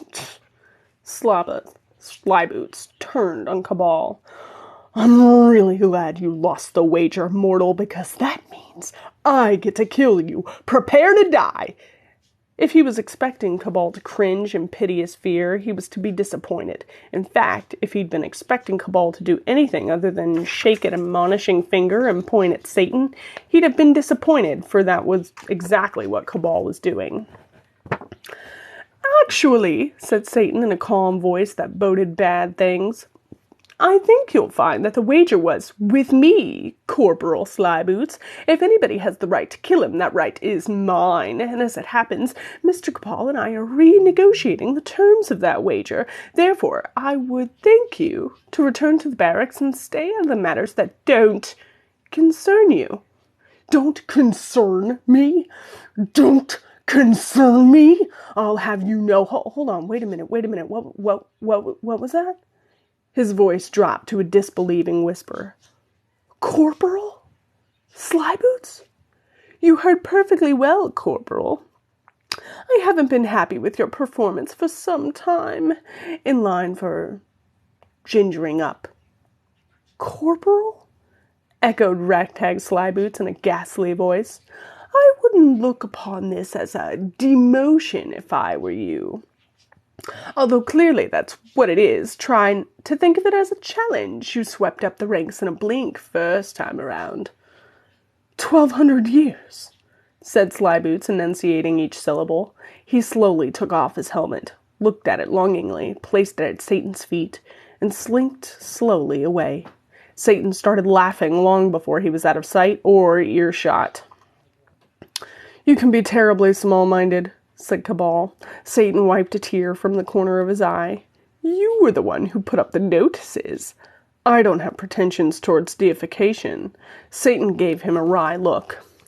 Do tell. Anyway, to business. You have a commodity that I'd rather like, and I'm sure I have a little something that you covet. Shall we deal? There's nothing to bargain about. Will you give me my soul in return for this box? Yes or no? Oh, dear, said Satan. You'll have to do better than that. You forget that amongst my other creations, I spawned the lawyers. I'm not interested in the box. I want the contents. Satan was delighted to see Cabal's eyes narrow behind his spectacles. Looking through smoked glass is a natural ability when one lives in caverns of stinking sulfur fumes. He really had been trying to pull a confidence trick on Satan himself. The past year had obviously changed him. I'm not one of your rubes, Cabal. Don't forget that. Cabal debated inwardly for a long moment. Satan wondered if he might actually sacrifice himself to save the signatories. Surely he hadn't changed that much. Very well, Cabal said finally. You get the contents as well. I'll throw in the box for free. Deal, Satan said, and laughed thunderously. Deal! Rocks began to fall from the walls. Cabal looked around in sudden fear for his life. Surely Satan couldn't go back on a deal, especially one that he'd made that very minute. Tears started to thrust out of the walls. Flying things in swarms settled upon them. Imps bundled out of small tunnels that opened like geological sphincters in the walls. Several immediately fell into the lava, but that's imps for you. Satan rose to his feet and stood, massive and malevolent, his head almost lost in the reeking clouds. Behind him, the floor shivered and shattered as the generals, princes, and barons rose behind him. Balberith, Beelzebub, Carol, Melmorath, Shakar, and Mr. Runcible, Olivier, Leviathan, and Yog-Sothoth, who just happened to be there because he couldn't help it. "Forgive me, Johannes Cabal. Pride drives me, and I want an audience when I really rub your nose in it," he addressed the gathered hordes. "Ladies, gentlemen, other things of less certain description. Before us we have a man who attempted to beat me, who attempted to cheat me." Everything booed, hissed, and jeered, stamped hooves, trumpeted. Satan raised his hand for silence, which he got on the moment. "This is a man who is willing to send 100 of his fellow mortals to never-ending torment." There were a few ragged cheers. "For the sake of his own immortal soul. For a whiff of spirit that he never valued while he had it, but was prepared to whore himself for it when it was gone. For this." And like a cheap children's party conjurer, he produced Cabal's soul. From the tip of Satan's outstretched index finger, depending from the very tip of his exquisitely manicured fingernails, dangled a sad, dirty white thing, like a bedsheet from a flophouse. It writhed miserably, devoid of intelligence, but aware that its true owner was nearby. Cabal had a faintly pleasant feeling, as if he was going home for the first time in years, and it would be just like it had always been. He dropped the box onto the floor and stepped back from it. "Very well," he said. "They're yours. Fulfill your part of this." He spoke quietly, beneath the renewed shouting and roaring from the deliriously aggressive audience. But Satan heard him. "Fulfill my part? Let me tell you a joke, Johannes Cabal. I was going to give you your soul back anyway. Kill you? You're far more use to me on Earth than down here." "I won't work for you. Not anymore," said Cabal evenly, but he colored slightly all the same. "You don't have to. Your pathetic schemes do as much damage as a coven full of possessed nuns. You need your soul to spread chaos in the world of mortals. Fine, have it." Satan bared his teeth. "I wouldn't have that tawdry thing in the house anyway." So saying, he flung the soul at Cabal. Cabal never felt it hit him physically, but he suddenly felt as he was home, and as he closed his eyes and the derisive screams and jeers grew fainter and fainter, he thought that was where he should really be. Fortuitously, so did Satan.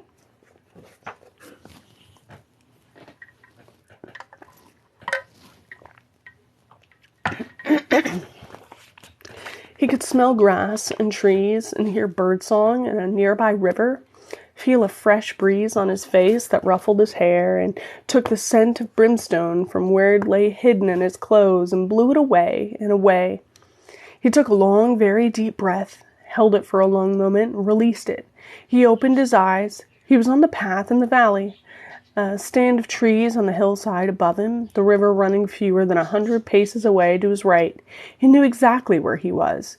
2 miles behind him was the village. A mile ahead was home. He started walking. It was late afternoon now, and he took the time to enjoy the walk, feeling every stone beneath his shoes, pausing to look up at the clouds, the birds that flew high overhead. He smiled a smile that betokened only a simple pleasure, and continued on his way. He halted abruptly, and the smile fell off his face like a badger off a billiard cue. One of the birds was behaving in a very distinctive way, circling around and around, something out of sight behind a bend in the path. A blackbird that was no blackbird, a great ugly shambles of a creature that went cronk, and the day suddenly lost a lot of its appeal. Cabal rounded the corner to find that the crow was circling over a boulder lying on the hillside near the path. On it sat Denzil and Dennis, playing an extemporized version of rock, paper, scissors, of Denzil's invention. rock, paper, scissors, dynamite, punched Dennis in the face. Judging from the state of Dennis's nose, they had been playing a while. Dennis saw Cabal first and turned his ghastly mess of a face towards him. He tried to smile, and the varnish around his mouth cracked and crazed. Denzel took the opportunity to make a cunning, winning move in their ghastly mess of a face towards him. He tried to smile, and the varnish around his mouth cracked and crazed. Denzel took the opportunity to make a cunning, winning move in their game and punched Dennis sharply in the side of the head. Dennis made a sound like raffia and fell over sideways. The crow had come in for a horrible fling of a landing and was hop-skipping hopefully across the grass to Cabal. He looked down at it without fondness. "Why couldn't you have been something with a bit of style?" he asked. "A raven? A rook? Croc? A penguin? I really wouldn't have been fussy." He looked at the crow, and the crow looked expectantly at him. "Oh, very well," he said finally, and tapped his shoulder. With the bird ensconced and in company with the quarreling dead men, Cabal set off for home with rather less enthusiasm. Still, even with the unwished-for company, it was still impossible not to feel some small pleasure at seeing his house when finally they approached it. The tall house thrust up out of the hillside as if it had always been there. Although its style was only mid-Victorian, the cut stones of its construction somehow appearing soot-stained, despite the nearest factory chimney being over 30 miles away. Considering that the nearest neighbor was 3 miles away, back along the path, it seemed somehow out of place that it should have a garden wall and a front gate. After all, surely the whole hillside was its garden. One might think that, but they would be wrong. There were things in Cabal's garden that he had no desire should get beyond it, which was why every coping stone along the wall top concealed a sigil of warding. Magical markings that kept the things inside, and the things without.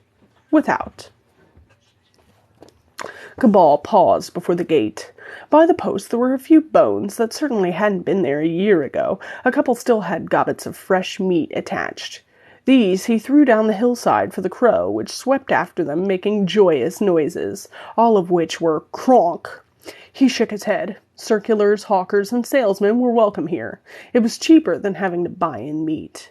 At least the denizens of the garden would be fed, and he wouldn't have too much trouble with them.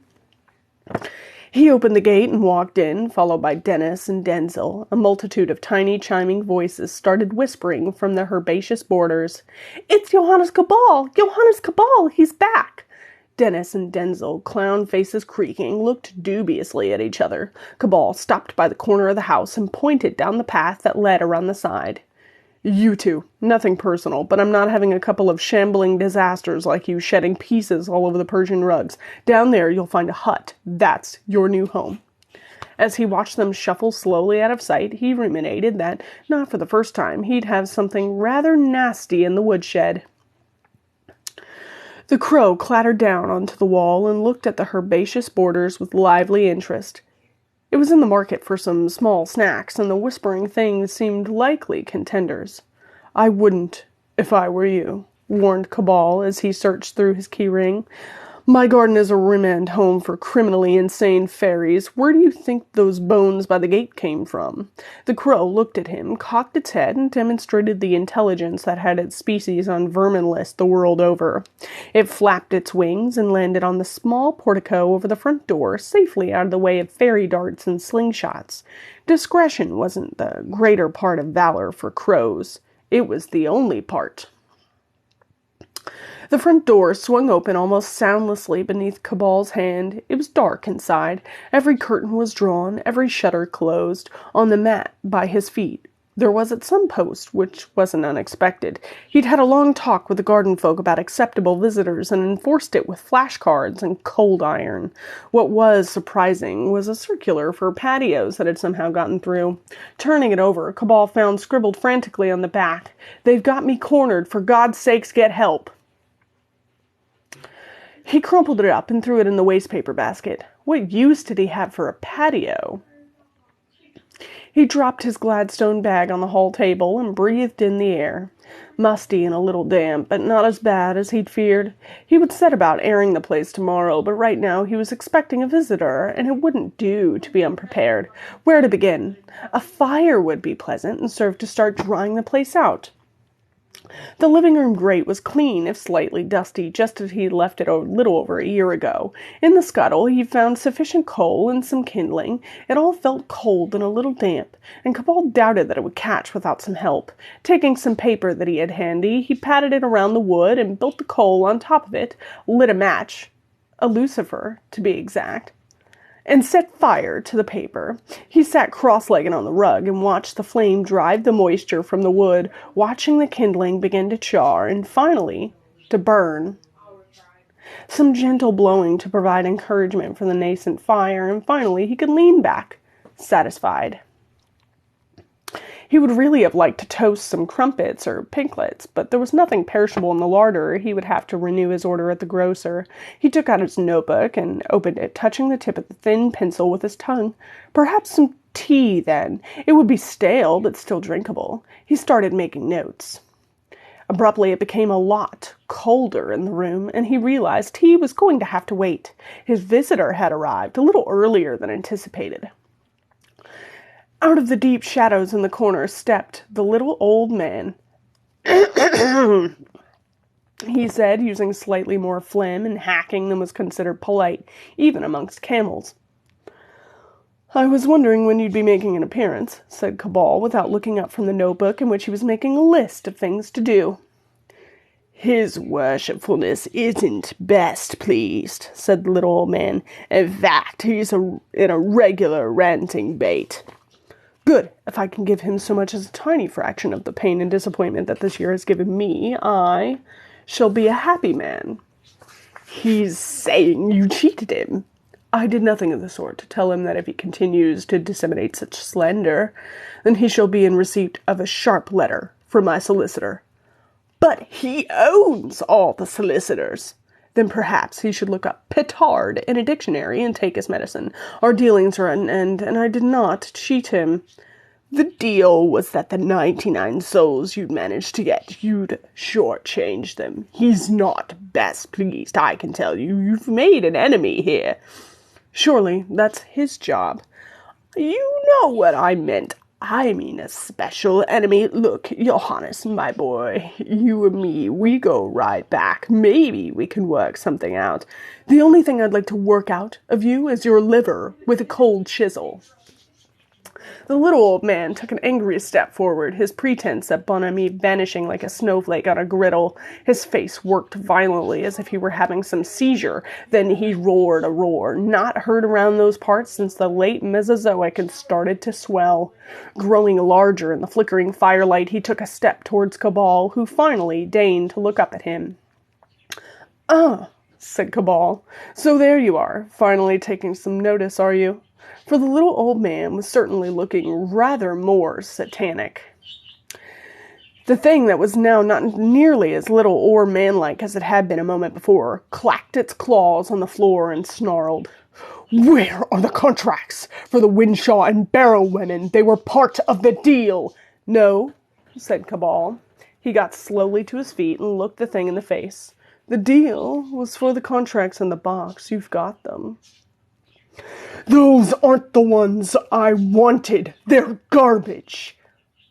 "My, don't you sound petulant. I know you were going to get those souls anyway in the course of time, but it's still no reason to be ungrateful. I may have removed a couple from the box before I arrived, that's true, but the deal was for the ones left inside it. No less, no more." "Nia, Winshaw, Leonie, Barrow, they are the ones that I want. Give them to me."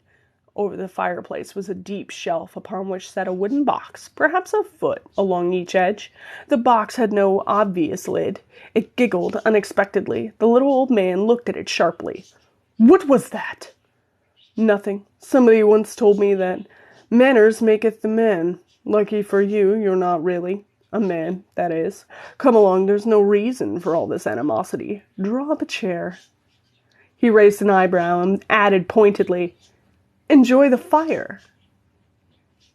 Enjoy the fire. Have you any idea how much fire I've already got? I can't imagine. The big old thing paused and looked at the fire.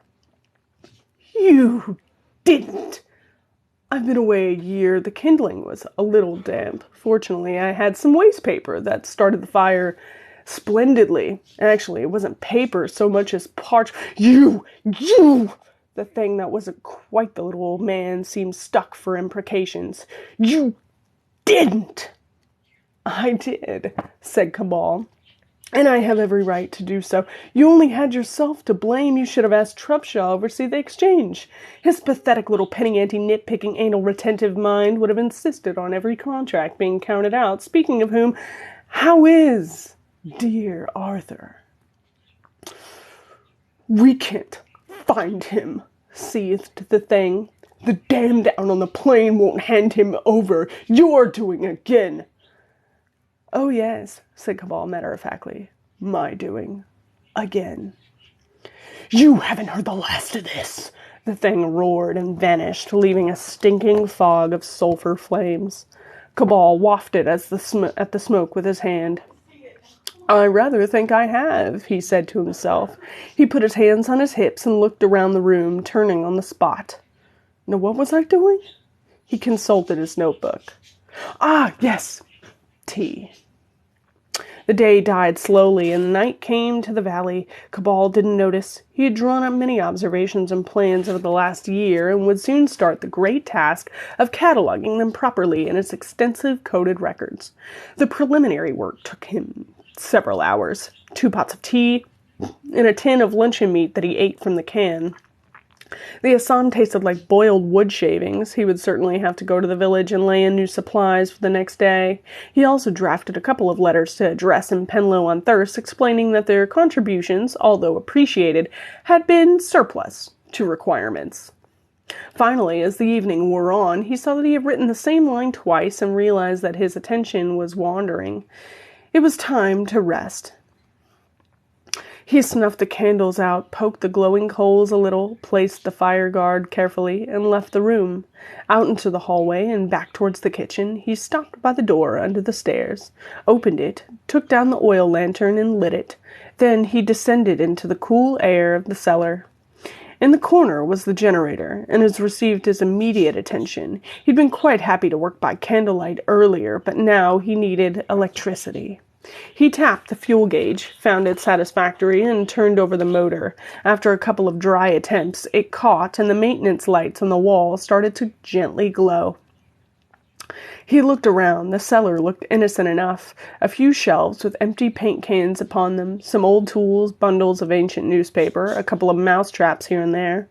Cabal had made a study of cellars to make sure that his looked utterly average. He had done a good job. He stepped into the small, empty fruit cellar, ran his hand over the nitrous stonework, and worked a hidden catch. Placing both hands against the wall at shoulder height, he pushed hard, and it swung in and away. He fumbled in the darkness for a moment before finding a switch. Beyond lay a large room, some 40 feet along an edge and 10 feet high. Along the walls were workbenches, shelves lined with specimens hanging in formaldehyde, instruments and bookshelves loaded with dark tomes stolen from restricted collections. In the center of the floor, beneath a surgical light, was an operating table that doubled as a post-mortem slab. Cabal looked around for a moment as the last of the bluish fluorescent lights finished flickering into life. Everything was as it should be, everything in its place. That which he had left dead was still dead. That always simplified things. He shrugged his jacket off, slung it into the table, braced himself, and shoved the heavy piece of surgical engineering out of position. Moving the light to one side revealed the end of a block and tackle run that extended over to the far wall. He shifted the block from its storage place until it was over the slabbed floor exposed by the table. The slabs were massive, some 4 feet wide by 8 long, but the one that usually lay directly beneath the table was special in 2 respects. First, it was only faced pumice, and so nowhere near as heavy as its neighbors. Second, there was a recessed ring in its exact center. Cabal drew the hook down the block and tackle and latched it into the ring. He took the rope and pulled. He often thought he should replace this manual system with an electrical one, but he had put it off so often that he had finally realized that he liked to use his own strength here. It was important to him that lifting the stone was an act of great personal effort. The gear clicked and ratcheted as he slowly raised the great slab. When it was safely clear of the floor, he gently pulled it away to one side on the rail, careful not to let it build up any difficult momentum. Once he had it clear, he walked back and stood with his hands on his hips over what lay revealed. The pit, exposed, was topped by a great pane of thick glass, and Cabal looked at the dark, reflective surface for a long moment. He thought of the last year and all that had happened to him had been done by him. He thought of all the towns and all the people, the tears and the misery. He thought of the carnival now rotting on the lost spur line and all the undeniable evil it had wrought. He thought of Nia Winshaw in the interview room and Leonie Barrow's defiance right to the last. He thought of his brother, Horst, and then he looked at the glass and said to himself, it was all worthwhile. And he knelt by the pit and felt for a concealed switch beneath the lip. In a moment, bright neon tubes were flickering into life a yard below, beneath the great glass tank, a yard square by 2 long, that lay there. Cabal looked down at the young woman lying suspended in its heart, like a beautiful insect in amber, her hair as rich and as yellow as a lioness's, floating in a halo about her head. He touched the glass with his fingertips. This was all he had ever had since a day 10 years ago. His glance darted around to ensure that seals were secure and none of the strange, perfect preservative had leaked. This was as close as he could get for now. He dare not break the seals and open the glass coffin until he was sure of success. Now, at least, and at last, he could finally hope. He lay down on the floor with his face on the cool glass and felt comforted. His eyes flickered and closed. He spoke a word, a name, quietly, his breath clouding the glass. Then Johannes Cabal slept.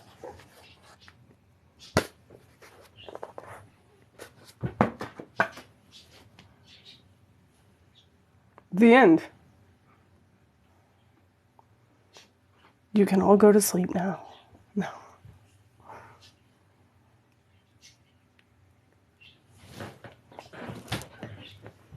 Yup. What did you just come into? Oh man, you picked the worst time. That was the final chapter of a book we've been reading for about 2 months. That was the end of Johannes Cabal, the Necromancer. That's upside down. There we go.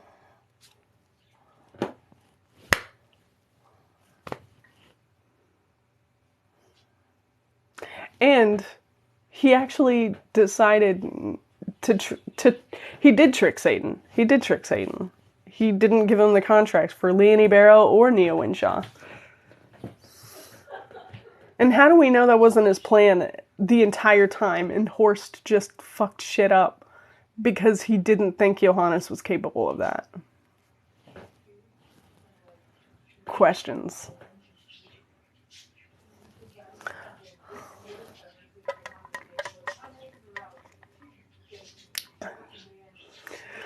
So, you feel a little bit better, though? Do you feel a little bit better? A little bit better?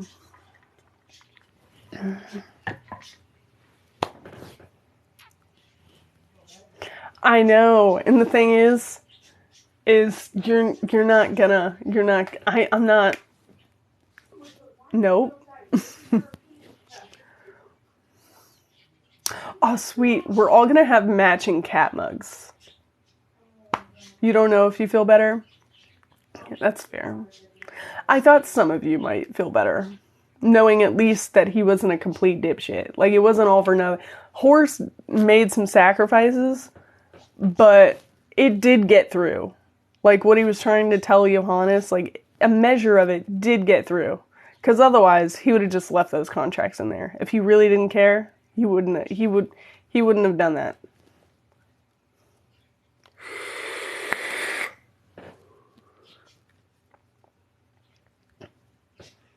So Horst did have an impact. I believe Horst had an impact.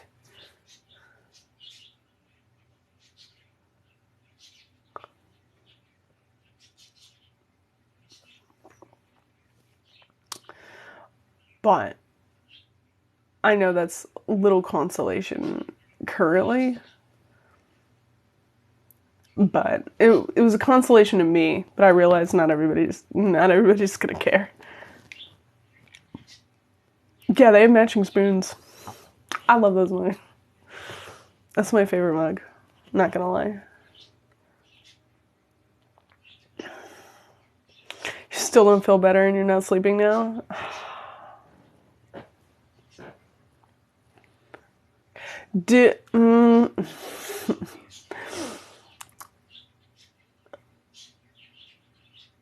I think so, yeah. And that's what he wanted. That's what Horst wanted. Did he die for nothing? Maybe. Maybe not.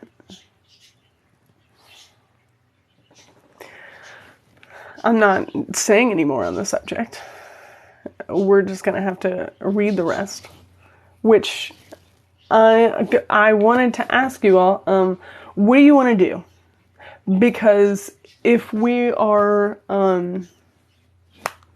we can go ahead and leap into the second book if you all are really upset. Or we can read a couple of the short stories if you want. Blustery Day is the first one that was ever written, and so I don't know if you'll have as much fun with that one as some of the other ones. It's pretty short though, so we might be able to leap directly from that to Demon King. I mean, and when I say short, I'm pretty sure Blustery Day isn't even. Let me check really quick on how long Blustery Day is, because I'm pretty sure it's not even going to last.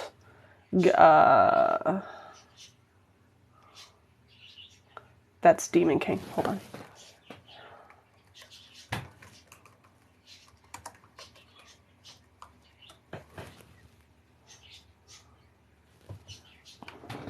I'm going to see how long it is, because it's not very long at all, and it might even, like, not even last. Oh, it's loading. But if I remember correctly, it's under 20 pages. Like, it's not even going to last as long as an hour. Like, we're going to have a really short live. But Demon King is a little bit longer, so we might be able to squeeze 2 of the shorts in, or we can leap directly into Detective. And you can vote on that. Like, I don't mind whichever way. I will say the shorts are entertaining. Blustery Day is probably my least favorite, though.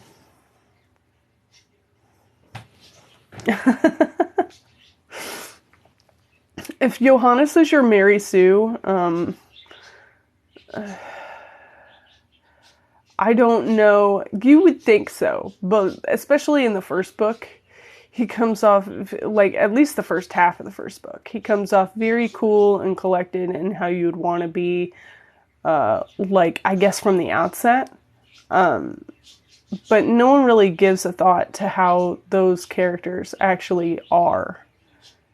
And, like, the actual implications of them when they get into situations that are actually too much. Like, he does actually get violent, and he does actually, like, get to a point where you legitimately think he has no conscience. And that's kind of a downfall of characters like that. If that's your Mary Sue, it's not a very good one. And you're possibly a sociopath. I'm not going to say anything definitively, but if your idea of a Mary Sue is Johannes, oof. Yeah, it's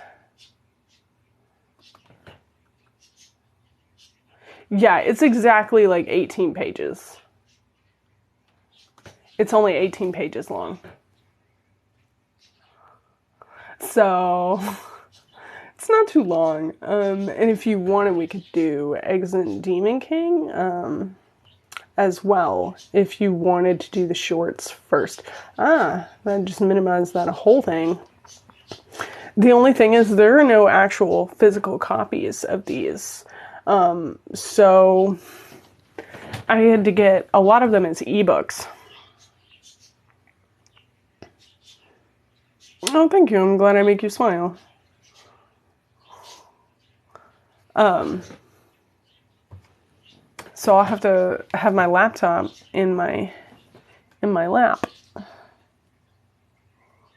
Yeah, and then Exit Demon King is about 28 pages long.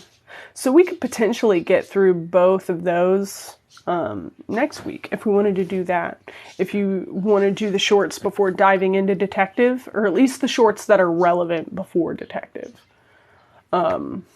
Which would be, in order, the publication date was Blustery Day, Exit Demon King, Aresh Kugel Working, House of Gears, I think, and then Johannes Cabal, the Necromancer. Or either that or Necromancer and then House of Gears. And then Detective. I'll look it up. But Exit Demon King, Blustery Day is just like a one-off. It was something that happened in Johannes' house. Exit Demon King is the backstory of why Rufus Maleficaris thinks Johannes killed his dad. If you remember Rufus Maleficaris and his weird happy band of misfits, psych patients. Anyway, if you remember all those guys, and Rufus Maleficaris has some grudge with Johannes to where he thinks Johannes killed his dad. This is the original story that happened with Rufus Maleficaris Sr. And the Aresh Kugel Working is his first interaction with Rufus Maleficaris after he supposedly killed his father. You'll see what happens. Anyway.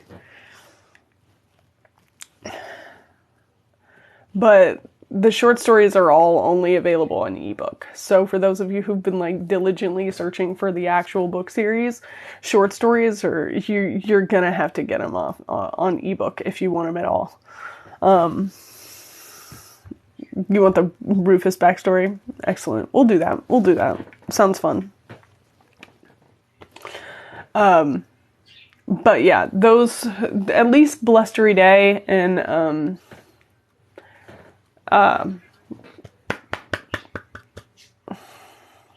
the Aresh Kugel Working and Exit Demon King should be before Detective, in my opinion.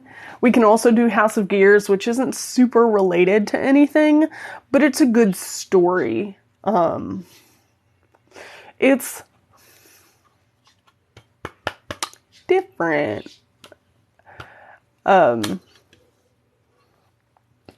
think it's an interesting discussion that we'll have if we do read House of Gears. I want to have about the way Jonathan Howard goes through every method in the series that he takes to get to the point where he can reanimate a human in its fully functional form, flesh and blood, not mindless, not brainless, not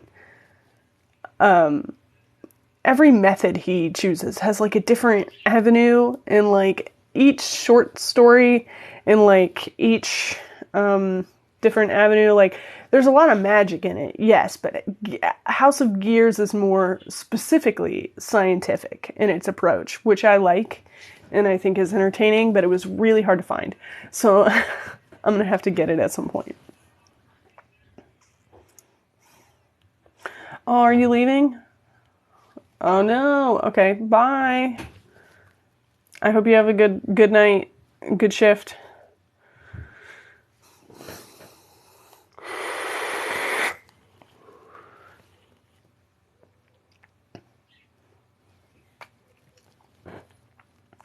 But I think it'll be a fun time if you all want to read it. It's just not really connected with anything. But then again, the only ones that are kind of relevant to the plot are Exant Demon King, Areshkagul Working, the Long Spoon, and one other one.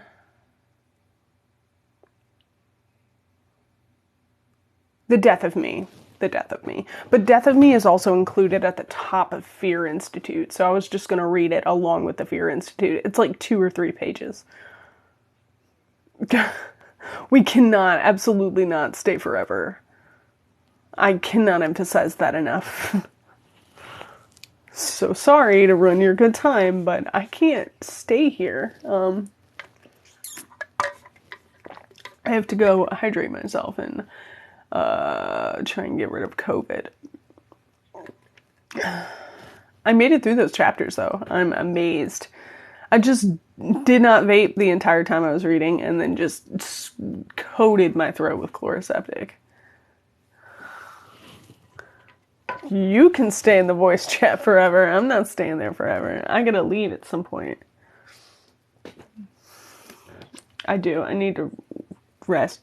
I'm amazed I made it through those chapters, though. I did a good job. I just didn't want to put it off because it was like the very end, you know, it was a big event. Everybody was looking forward to it that's kept up with it. And I was like, I can't just like at the very end be like, I have COVID, guys. Sorry. I mean, I could have, and I did think about it, but I was like, that's so lame to get right to the very end. It's like a weird form of edging. I'm not doing that to people. This is terrible. It's like you get a library book and the last 2 pages are cut out. That would be so disappointing. Because you get, even though like you're sad, the book ends and you're like, oh my god, what do I do with my life now? After you've read like a really good book, you know? You do still sort of have that sense of accomplishment, right? That maybe it's just me, but that happened to you. That's happened to me. And I don't know why people do that to library books. Like, I've been to the library to check out a book, and ever since then, anytime I get something from a library, I check the end. I'll read the ending just to make sure it's there. Because if I don't, I'll be so upset. Oh yeah, that used to be a thing in my hometown. Like, kids would go to the library and cut the back 2 pages out so you wouldn't get the full ending. Oh yeah, it's low-key torture. You don't know what it's like to read an entire book of like 200, 300 pages, and you're really into it, and then the last 2 pages are cut out so you don't even know the end. I mean, you sort of can like imagine the end, but you don't know the end. And it's the most disappointing thing I can ever, like, fucking one of the worst childhood experiences I've ever had. Yeah, don't. Why would you do that? It is awful. Oh, yeah. You're a monster if you've ever done that. I'm not accusing any of you, but I'm saying if any of you randos that have never been in this live before have done that to a library book, you can see yourself right the fuck back out of this live. We don't want your kind here.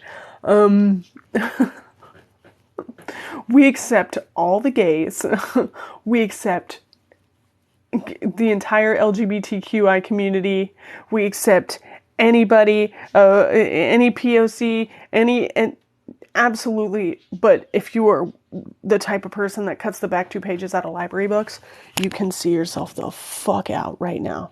I don't care.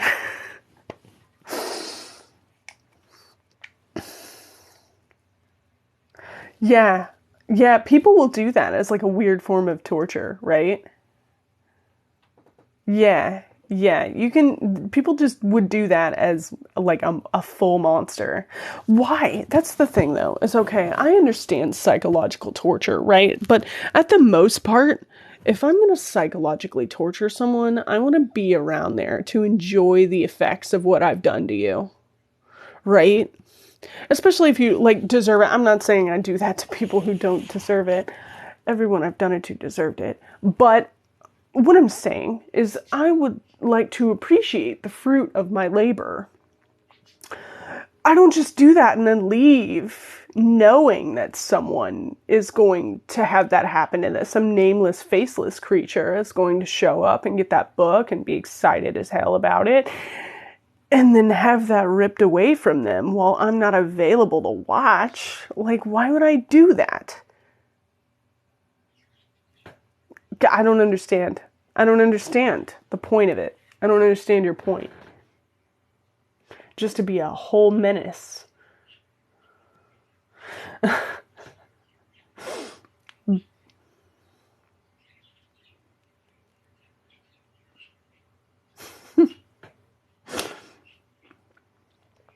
Oh, I would definitely be a part of that mob.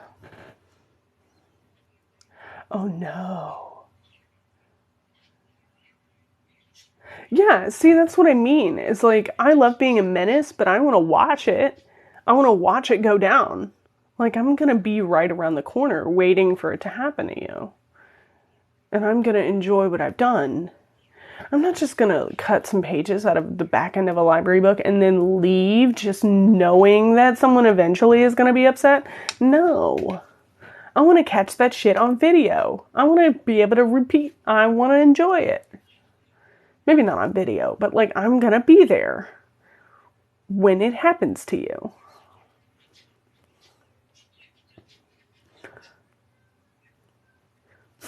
It was a good book too.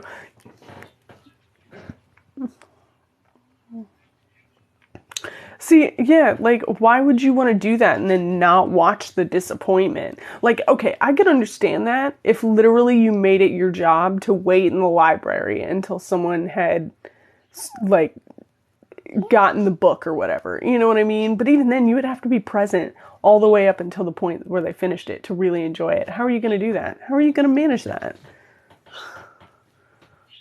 It seems a waste of time. You could be applying yourself more fruitfully to a different sort of vengeance that would be more easily appreciated, I feel like. To me. Yeah. Like, there's so many different ways to torture people psychologically. Also physically. But that's not what we're discussing right here. So many different ways to torture someone psychologically and enjoy it. And you chose none of them? Yes, give us nothing.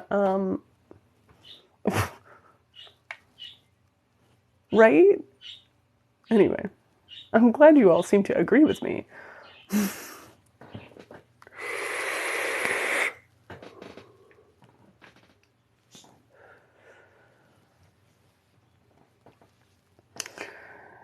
It's just, I don't know. But yeah, I'm very hesitant to enjoy libraries at this point in my life due to that. This is the best time to join. Yeah. Yeah, like, even if you weren't super into it, you worked this hard on something. Let's look at this from a healthy perspective, okay? You've still worked hard at something. Right? You did something in the anticipation of a result. And then you just leave without getting the results?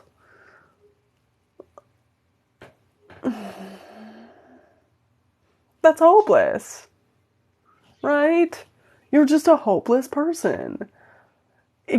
The only way I could see it is if you were just so sad of an individual that you can't even appreciate your own hard work on something. And you just want to make someone sad for the sake of being sad. Hello, how are you doing? We are not sad. We're just having a psychological discussion at the moment. I don't know if this was the best time for you to join, but I'm so glad you're here. We were just discussing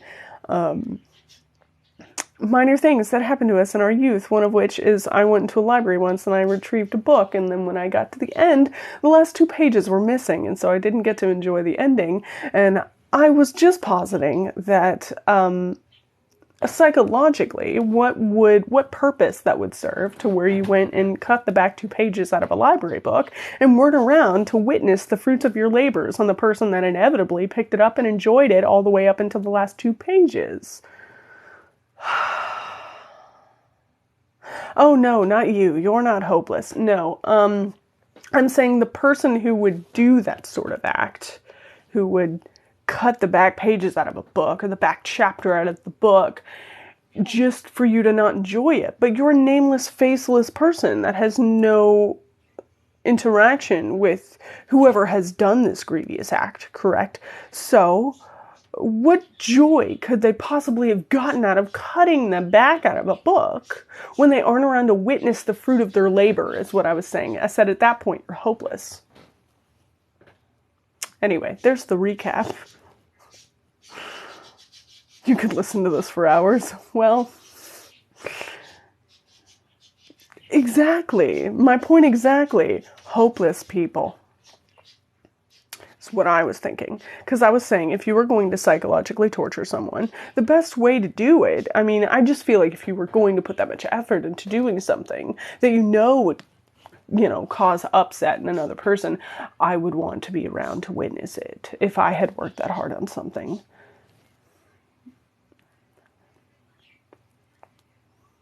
Yes, it's like not watching the ending. It's like you get to the peak and then you just stop. Like, why would you do that? I don't know anyone who's doing that. If you are doing that, you're a sociopath and you're hopeless. Is my thought. I'm not saying that as a clinical fact. Obviously, I can't make any sort of difference on whether you're a sociopath or not. But makes no sense, correct? I was reading to my son because half the book was missing. I was mad. Yes, why was half the book missing? Now, I did have a point in my childhood where my cousin had borrowed a book of mine, and she's not much of a reader, but I did expect her to at least respect my property. Apparently, that was too much of an assumption to make. And she had put it in a drawer that was too full and then could not retrieve the book out of the drawer after she decided she was, in fact, not going to finish it. And then ended up tearing the first half of the book off. Now, in that case, the book was still there, like all of it was still there, but it was torn in half, and she did give it back to me, and apologize, and I did pretend to accept it, her apology, of course, and I did repair the book as best I could, but it would happen frequently where the front would come apart again. But the entire story was still there. I'm wondering how, I guess if it's like a hardback and part of the pages come loose from the binding and you lose them, that's how you would lose parts of the book, I suppose. Is she alive? Yes, she is alive. We don't speak anymore, obviously. But she is alive, I guarantee you. Healthy. With a son. Okay. Bit of duct tape will fix it. Yes, that is... I essentially did use, like, it wasn't directly duct tape, it was like electrical tape. But, yes. I ended up getting a new copy eventually, because it still wouldn't stay together, and it was a paperback and quite fragile at that point. So... I ended up getting another hardback of that book. It's not, no. Book glue. Now, I've never successfully found book glue, and seeing as this was when I was a child, there wasn't a whole lot of online shopping at that point. I'm sure you could probably find it very easily now. But back when I was younger, you couldn't really find. I never had found book glue.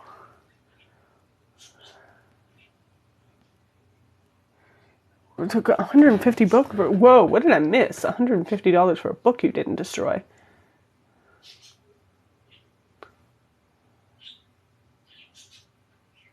Whoa. I'm so sorry. I missed quite a bit. Oh, they destroyed the property and ended up paying for it. Oh. Oh, well, that's lame. Okay. They just said you had destroyed it because you didn't know the state that it was in before you took it out, and then they tried to... I got it. I'm caught up.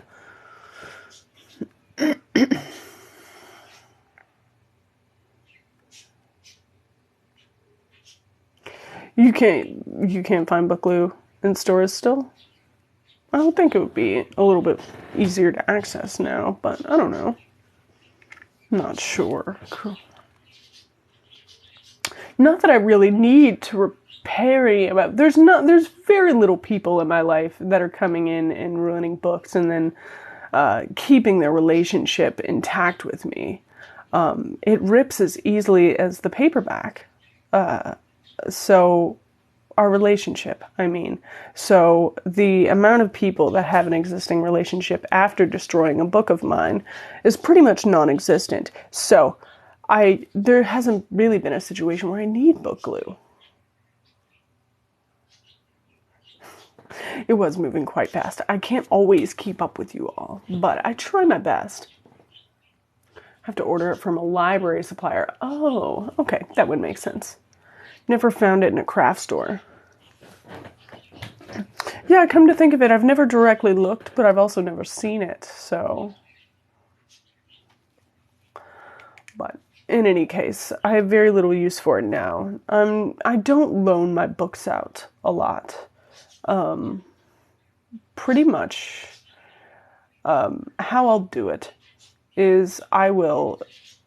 sort of like high school, you know that test in almost a lot of high schools, I guess, where they give you like an egg or a bag of flour and they send it home with you and tell you to care for it as though it was your own baby. Or in some cases, in the really ritzy cases, they give you like a fancy baby doll that shits itself accordingly and gives it to you.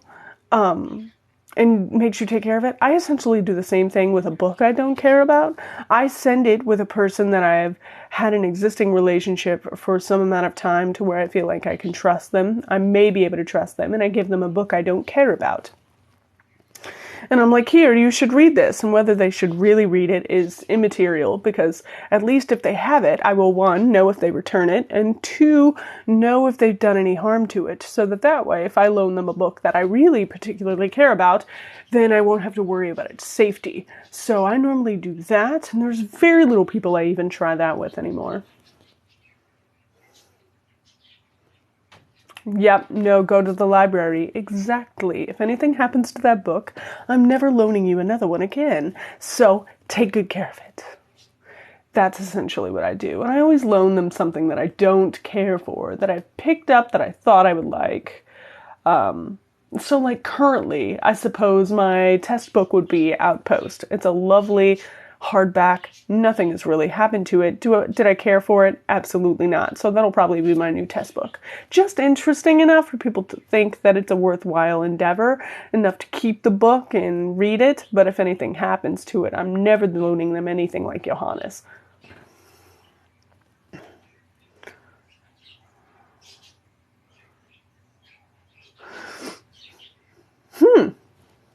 One art supplies for paper and bookbinding. Okay. Book test, yes. Yeah, like an egg baby.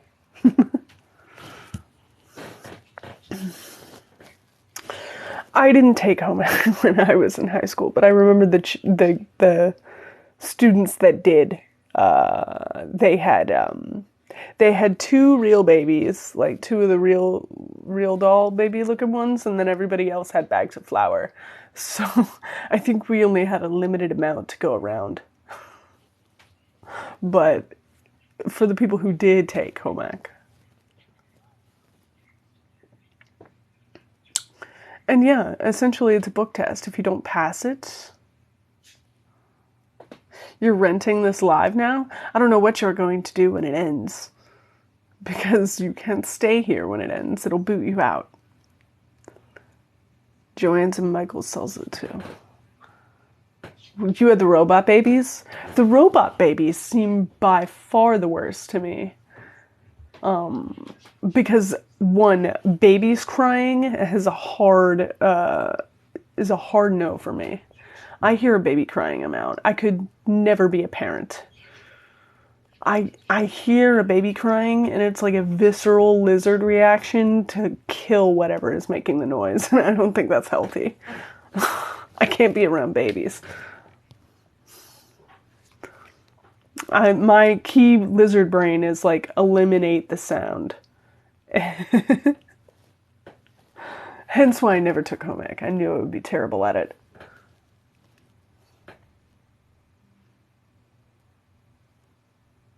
Oh, sociology? We didn't have sociology.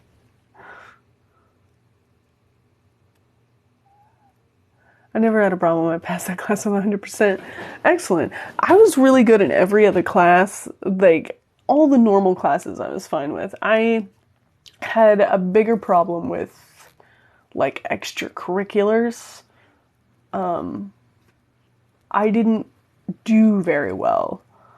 And I didn't work very well in PE either, because most of the time they would split up the class and do team sports, and I'm not a very good team player. I'm just gonna go ahead and be honest. I prefer to handle things solo. I can work with the team if the team works with me, but so much of the time no one wanted to work with me. And one day I ended up accidentally hitting my PE teacher in the face with a wiffle ball bat. And then he made me do nothing and then just gave me A's all throughout the year, and all I had to do was run. And so that's why I run a lot now. It's like a form of escape. So that's my preferred workout, is running. And I don't know if that's related psychologically somehow to me hitting him in the face with a wiffle ball bat. But maybe he should have ducked. I don't know. You were homeschooled from 10 years onward?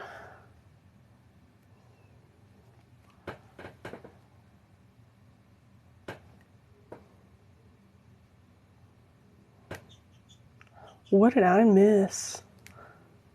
Sister stabbed you with a pencil. Ah.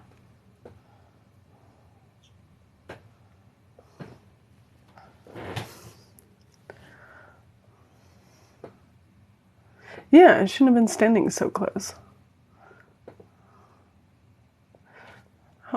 Homeschooling seems a lot better now than it did, because there's so much more material that you could get. Like, you don't have to be accredited to homeschool.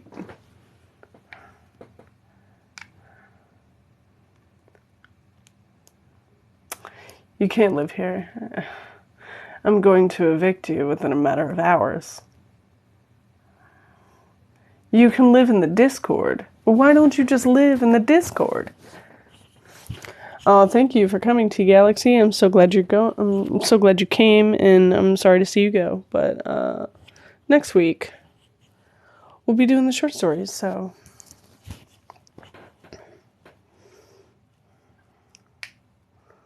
country school, everyone thought they were gangsters. Isn't that always the case? There's always like one really country school with a bunch of like kids that just think they are too cool for it. I really liked the school part. It was all the other kids that I hated. I just didn't have a lot of friends and I got made fun of a lot, but I actually really liked school as a concept. I liked learning and I liked all my subjects and I got good grades. I just hated all the kids. Like, I was like, man, if it weren't for all these motherfucking kids, like, every day, I was like, if all these motherfuckers should just leave. All those people are dropouts. See, my mom just never really considered it that bad. And was like, get over it. You can't keep letting people keep you down. And I'm like, Well, physically, I can't get up, so that is partially the problem, Mother. I don't think you're fully seeing the ramifications of... It's like, well, if I could... But it was a problem.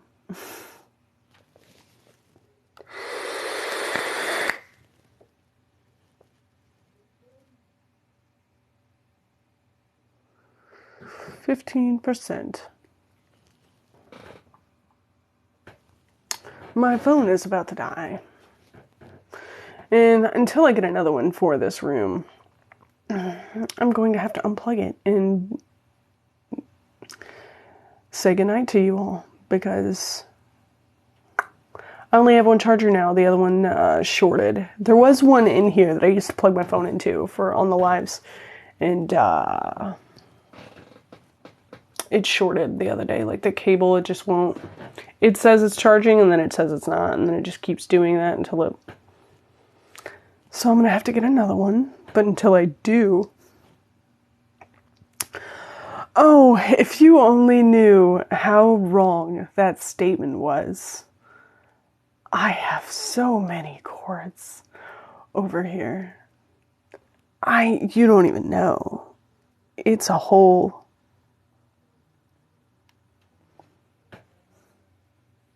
It's a travesty over here, in all honesty. I have so many cords directly to my left. You don't even know. There's the cord to the laptop, the cord to the extension cord, the cord to the power strip, the cord that has the headphones, the webcam, and the other microphone. There's so many cords over here. I actually need a consolidation of cords. If we could consolidate the cords, that would be fantastic, because right now, every single cord is the bane of my existence. I have to move everything to find one thing, and then they all get tangled up with each other when I need one particular one. It takes me about 30 minutes just to set up all the cables in this room. Consolidate the cords. I'm going to have to figure out a different system for it eventually, because right now it's just a rat's nest of cords on the blanket shelf. And if you don't know about the blanket shelf, where have you even been?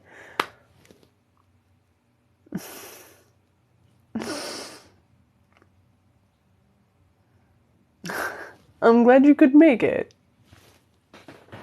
I know some people have kids and obligations and work and school and curfews and homework, so if you can't make it, they're always on YouTube, and you can catch up at your leisure. I still have to update and post 4 through 6, but 3 is up, but I've just been feeling under the weather lately, but hopefully I'll get better soon, and I can finish editing this footage and upload it on just pile of taxidermy. Yes, taxidermy. I don't know, because one of my favorite taxidermy artists on TikTok recently just took down their entire TikTok and moved exclusively on Instagram, because TikTok kept banning them from going live because they were doing oddity work on TikTok live, and they repeatedly got taken down until finally they just gave up. So I'm not sure if I would do that on TikTok, because seeing as I've built up a platform on cosplay, I don't want that to get banned, because I decided to do taxidermy on a live.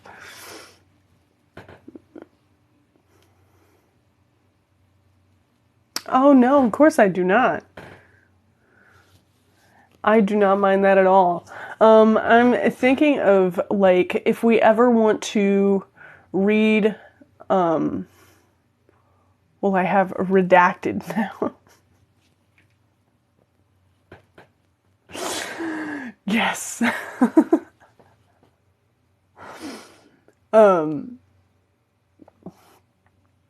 Yeah, don't post that. We'll get banned. But I've been thinking of if I have a really good book that we cannot do on TikTok, like if someone really wants to do like a really good horror novel and we know it's going to get banned, I might put it exclusively on YouTube as a feature and then direct people to the YouTube, or go live on YouTube or Instagram or something instead, because I don't want to get my account banned for something like that. But I've had some recommendations for books, but like, I know for a fact some of the content is pretty grotesque and will get me banned. So that's my working alternative. So if you have books that you're afraid to suggest because you think they might get banned, keep in mind I'm working on a solution for that anyway.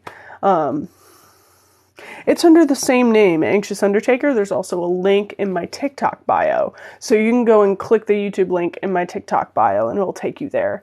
We have the recordings of all the Johannes Cabal's lives, except for 3, which TikTok had some technical issues and didn't let me download them. So I'm putting them as audio only.